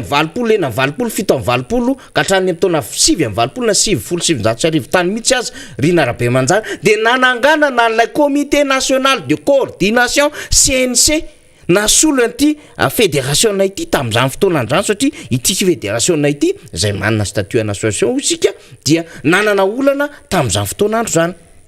De ny CNC nandamina sy ny tatana ny tontolon'ny baolina kitra ilay itsika nitsofoka rehefa aveo tao anatin'ny Jeux des Îles. De tafaverina ndray tsika satria rehefa nilamina le tontolon'ny baolina kitra Rena Rabe Mananjara de tafaverina ndray tsika teo anivon'ny FIFA zany nekeny FIFA de nanao andreo lalao samy hafa de nitondra ny fédération malagasy ny football. Nanana olana nefitsika tatio ariny tsarotsika tsara iny tany amin'ny taona 20 sa 7 iny Rena Rabe Mananjara teo anivon'ny comité exécutif ny fédération ny olana asehontsika eo zay rehefa aveo dia ny comité de normalisation indray no tatana ny fédération zany no nitondra satria ny comité exécutif nanana olana teo de rehefa nilamo zay zay ho resahanao satria ianao dia nanatrika ny fifidianana tany Ifato Toliara momba ny fédération malagasy ny football riny ary nisy olo tena nanatrika izany de tafaverina somatsara isika teo anivony rafitra iraisam-pirenena teo anivony FIFA Rina Rabemananjara. Ka zay mantsy le izy hoe le izy ane tsy mandehandeha fahatany fa tsy maintsy manaraka an'izay rafitra izay raha vao resaka baolina kitra zany de ny FIFA ny ambony indrindra de ho antsika ty Afrika ny CAF de manarakaraka ny CAF ny fédération malagasy ny baolina kitra. Nisy efa zavatra ny safotofoto be teto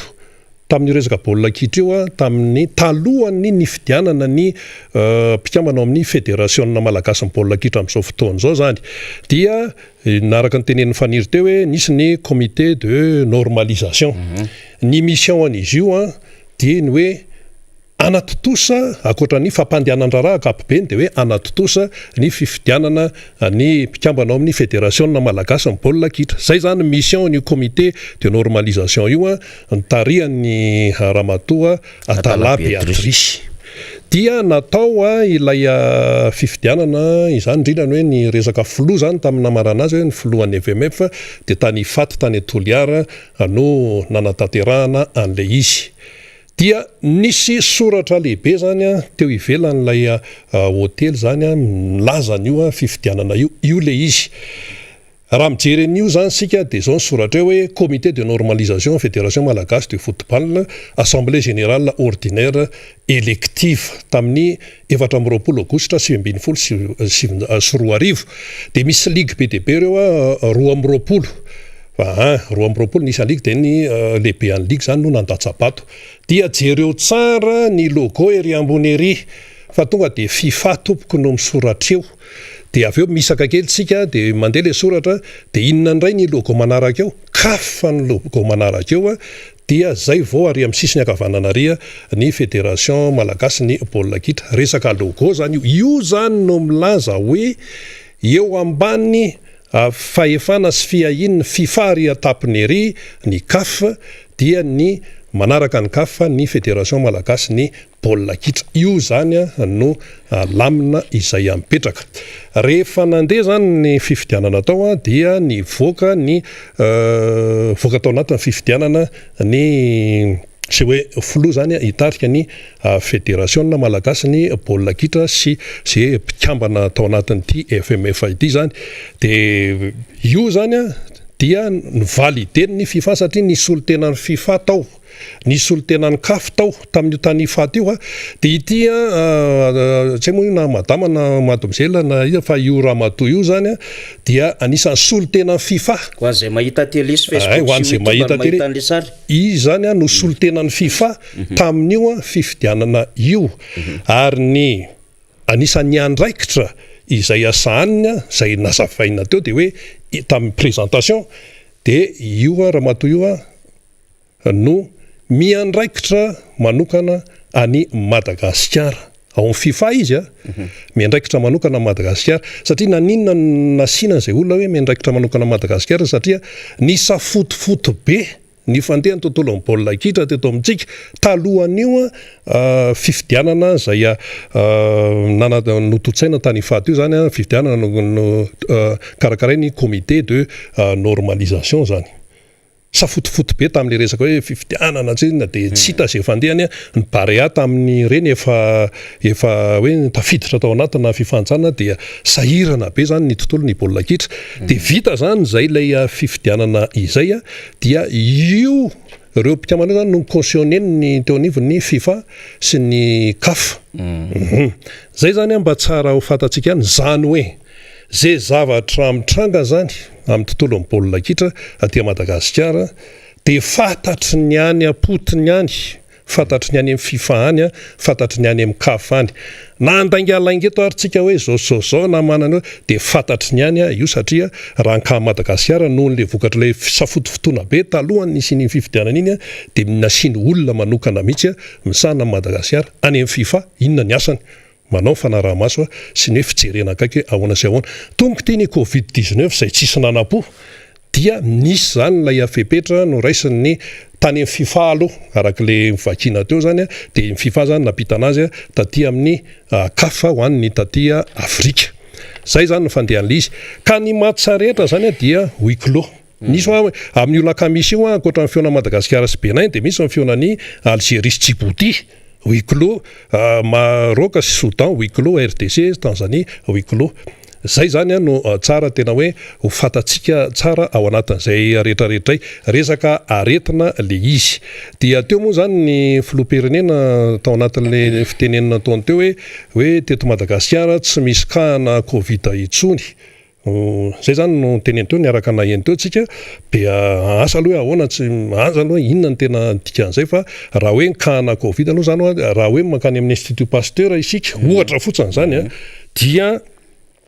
misy ao zany dia ny ao angamba ny afaka miteny misy sa tsy misy. Dia teo ihany koa nisy hoe ho antsika izay manaraka ny reny euro reny zany dia tena hoe feno pijery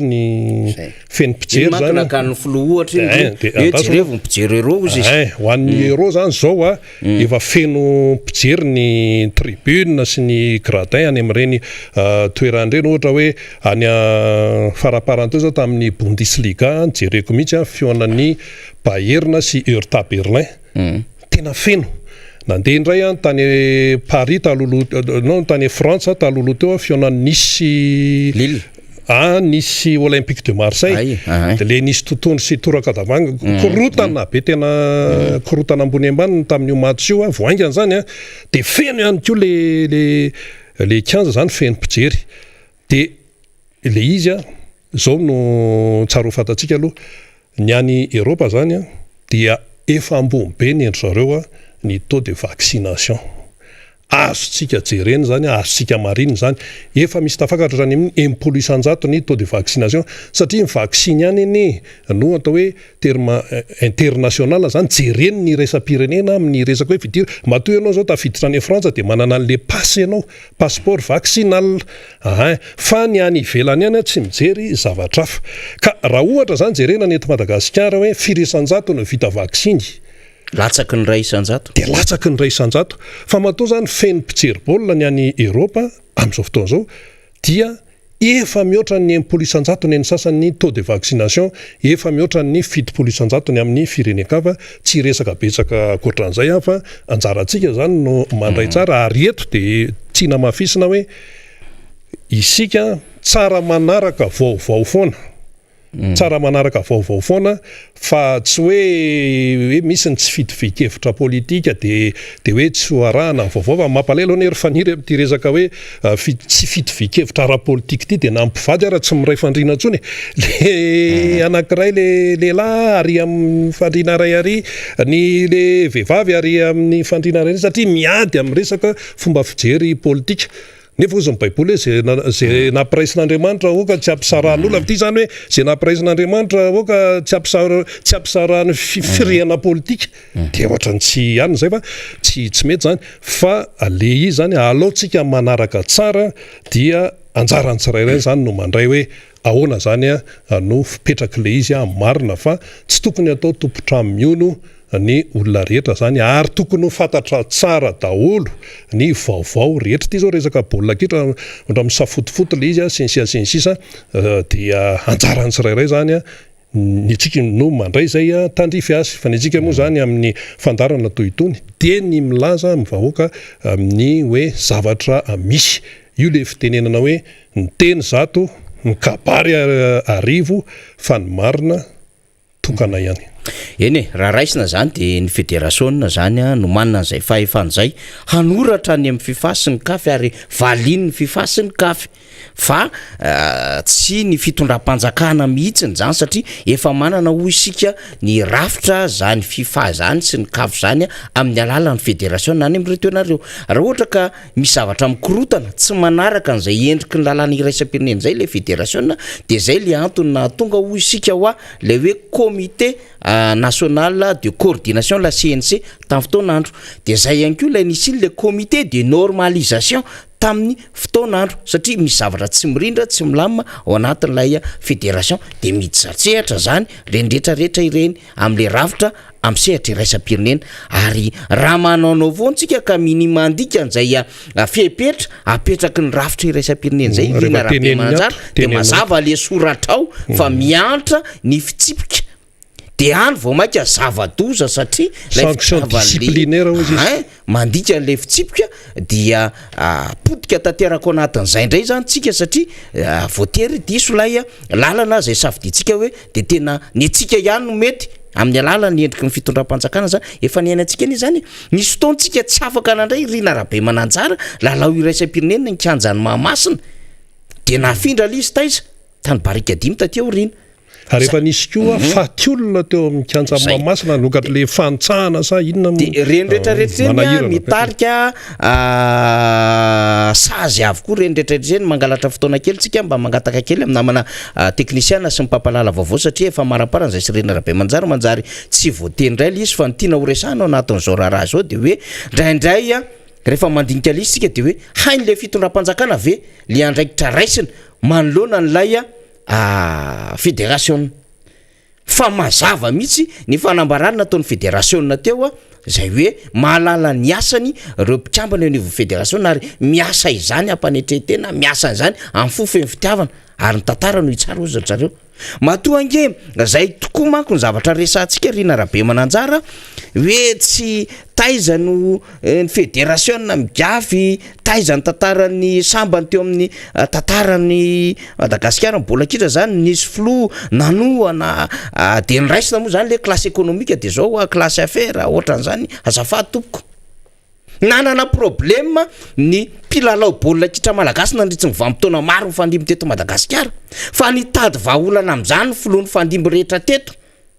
tamin'ny alalany hoe rehefa nisy problème de avy le matody deratsiraka raha tsy mahalala zany mpanao baolina ny amiral de deratsiraka ary tao anatin'ny ekipa pirenena tamin'ny fotoanandro de name fiaramanidina hoe tiara ny fiaramanidina ny arany sala zay tokony handraikitry ny fitondram-panjakana niraisy ny fitondram-panjakana nanaovana ny force one dia mba hahafahana miatrika lafin-javatra ohatran'izany rehefa mba tokony hivoaka na hampiasainy lay fitondram-panjakana sy lay ekipa pirenena de natao an'izany reny fiaramanidiny reny zany hoe zay ny andraikitry ny fitondram-panjakana tandrify azy reny rabe mananjara fa tsy mitsabaka izy tsy mitsabaka mihitsy izy satria misy texte ozy sika ny fédération miafile amin'ny FIFA sy ny CAF de misy texte mifandraika am'izay dikan'izay tsy mahazo mihoatra an'izay texte zay mba tsy ho voasazy tsy ny fédération no ho voasazy ihany ny olona fa lay ekipa pirenena de vototra tsy afaka miatrika an'lay lalao fifantsana ny Qatar tsika raha sanatry zany mandika an'izany sazy zany fa tsika moa gaga ihany hoe nanoratra ho ny ministère de rehefa avy nefa le ministère tonga ihany omaly teny amikanja rina rabe mananjara lay ministre de nyteny ny antso fitoniana zany mahagaga ny izany zavatra zany marina fa ilaina le fitoniana nefa izany zavatra zany mihitsy ny tena tokony fietsika nataon'ny fitondram-panjakana satria misy lalàna zavatra mandeha eo ary matoa lay filohan'ny fédération mbola tsy voakitika hatramin'izao na de misy aza ny olana aty matoa mbola nikeny vondrona iraisam-pirenena ny eo anivon'ilay FIFA de hotsika hoe mbola misy lalàna no jerevan'izy ireo angamba tany ambadika tany mahakasika ny mahafilohan'ny fédération azy mahastatut azy zay tsisy fahapidirina angambany osika am'izay mety raharaha hafa aty Madagasikara de miempotra ny fanjakana zany hoe amin'ny sabotsy ary zavatra sasana ny samihafa mihitsy ange zany hoe tokony hiavaka le fitokanana indray na ho ataon'ny fitondram-panjakana tsetsina eo re 40 000 spectateurs na 20 000 na 30 000 spectateurs no raisiny eo tsy problème iny tsisy idiran'ny FIFA sy ny CAF iny satria an'ny fanjakana iny azy ny kanja tokanana io fa ny lalao zay misehatra iraisam-pirenena satria aza dinoitsika de zao saripady be anko ny tsy maintsy hiarovana an'ireo mpilalao beninois tonga eto Madagasikara reo rina rabe mananjara saripady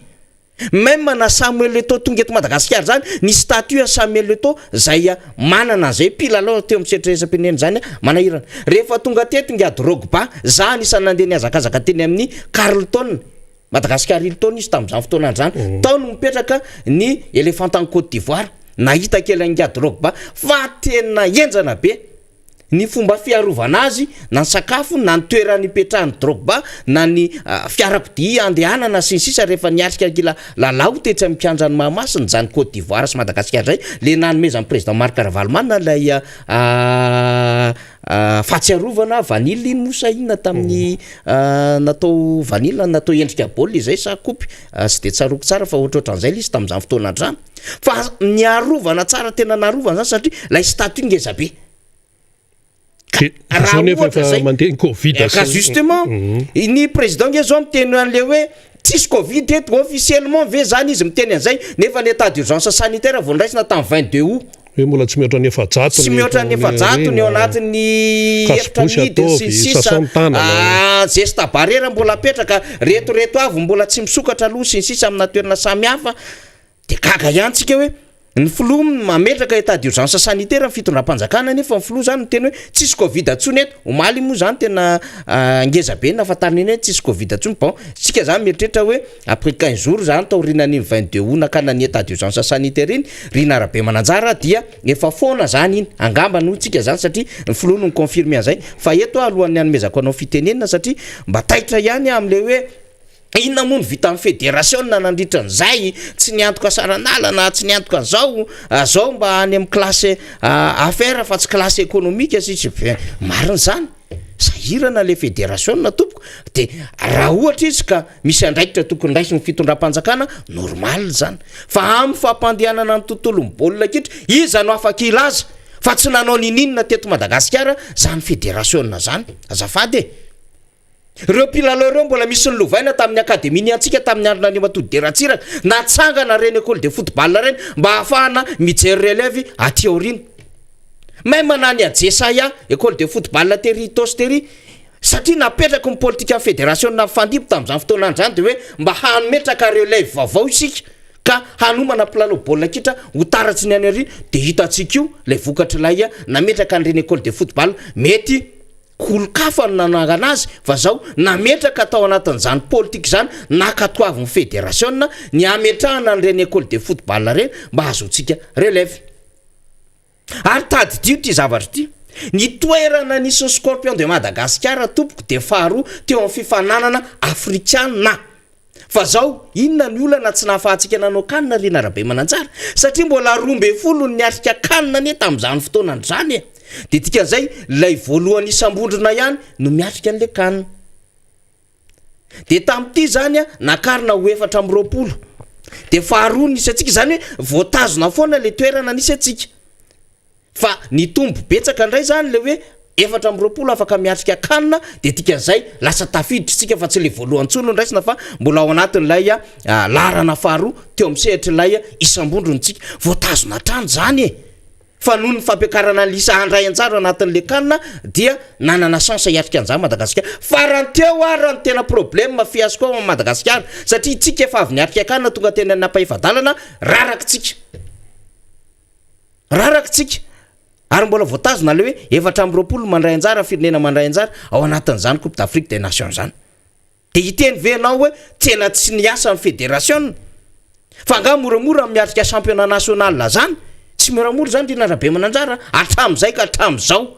no mitady ireo partenaire sponsor rehetrarehetra miatrika ny hoe ahoana tokony amahana ny olana fa tokony hisy mpilalao andeha hivoaka ny ivelany nanao an'izany daholo ny fédération mato Madagasikara mbola niatrika sehatra iraisam-pirenena na teo anivon'izay hoe kanina na ny sanina izay na ny mondial hatramin'ny hoe football féminine sy ny sisa be da be natsangana zany Rina Arabe Mananjara teo anivon'ny fédération misy an'izany anie ho an'ny vehivavy natsangana teo anivon'ny fédération zany ary mandeha zany am'izao fotoana zao ny beach soccer misy an'izany ngeto Madagasikara asana fédération na tompoko zany fa tsy hoe androany ianao mitondra fanjakana dia mampiditra ny bari ao anatin'ny classe affaire de mieritreritra hoe tsisy vitan'izy ny olana hoa de le communication tsy ampy teo fitondram-panjakana sy teo anivon'ny fédération ny fédération malala ny asany hampiodina tontolon'ny baolina kitra ahatsanga lay fitatanana handraisana satria tsy mpilalao ihany raisina Rina Arabe Mananjara ny Beninois fa misy staff technique io de mbola misy arbitre tonga eto Madagasikara de mbola misy zao tonga solotena technicien nanao homologation dia zay ny sécurité andreo olona rehetrarehetra eo alaminao ara-pahasalamana amin'ity covid-19 ty fa nga io azo forcena fotsiny tsy ohatran'izany le raharaha de manjary miteniteny foana hoe vitanareo eo ny toy any fantatry daholo reo hitanareo ny azo anareo de inona zao ny zavatra mitsanga anaty Facebook misy manao publication hoe ty Ramatondra ngory fototry ny afo zao korotana rehetrarehetra zao sintsisy aiza le sécurité an'le olona am'zany mba voadinika ve zany mba voalanjalanja ve zany fanio-kevitra zany hoe raha io mandre mibeto anivon'ny firenena no miteny zavatra ohatran'izany manahirana zany Rina Rabe Manantsara juridiquement parlant zany tena misy azo zavatra dinihana mihitsiny zany mampalahelo mijery an'le atao anaty Facebook misy manova mihitsy ity ny rangory fototry ny afo ity ny zao ty de sécurité an'izany zavatra zany tena ositsika hoe mampatahotra tompoko mampatahotra fa aoka tsy fampitsapaka fa apetrao tiany an'ny fanjakana tiany an'ny fédération de samba mizaka zay tokony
zany dia mame fampahirezana sy tsodrano ho an'ny appareil Madagascar Erika Rabe Sandratana mba azo fahombiazana fa raha maresa ny barea de atsika mianakavy raha sanatry totsy fahombiazana de atsika mianakavy ihany koa io fa ny ao anatin'ny groupe aloha zany misy an'ny barea de eo zany Benin de niteneny fanirity eo ihany koa i Tanzania de mbola misy taolana anankiray miaraka amintsika eo amin'le groupe eo de République démocratique ny Congo efa nataony malagasy efa namboaritsika reo de va be mitsy nisy moa mpanao gazety congolais momba miteny tany hoe nareo ohatra zao de aka nenay mahay hoa zay zany no mato maresy de mahay fa lazay fa niankatra ny arbitre tamin'iny zany resaka pénalité sa ina tsy verenantsika tsony zany fa tantara efa vita tany zany fa de ao an-damosany barea daholo isika mianakavy miandrandra fanendresentsika na inona fisehon-javatra fa tena eto am-pamaranana aloha de zao na misy covid na hoe tsy misy ny covid de izay eto de mampirisika foana hoe manaova vaksiny fa iny no nisan'ny fiarovana lehibe ihany koa iny zany ao anatiny ity fiatriana ny covid-19 ity raha navita an'le première dose ianao aza miraikiraiky fa le fotoana mandeha le fotoana ataovany deuxième dose i Johnson moa zany efa any Johnson mbola tsy fantatra mihitsy ahoana ny fandehan'ny Johnson fa de hita eo zany ny fanaovam-baksiny amin'ny resaka Johnson fa de tapitra ny fandarantsika tamin'ity indray mitoraka ity isaorana ianao naharitra hatramin'ny farany samy tahin'Andriamanitra veloma tompoko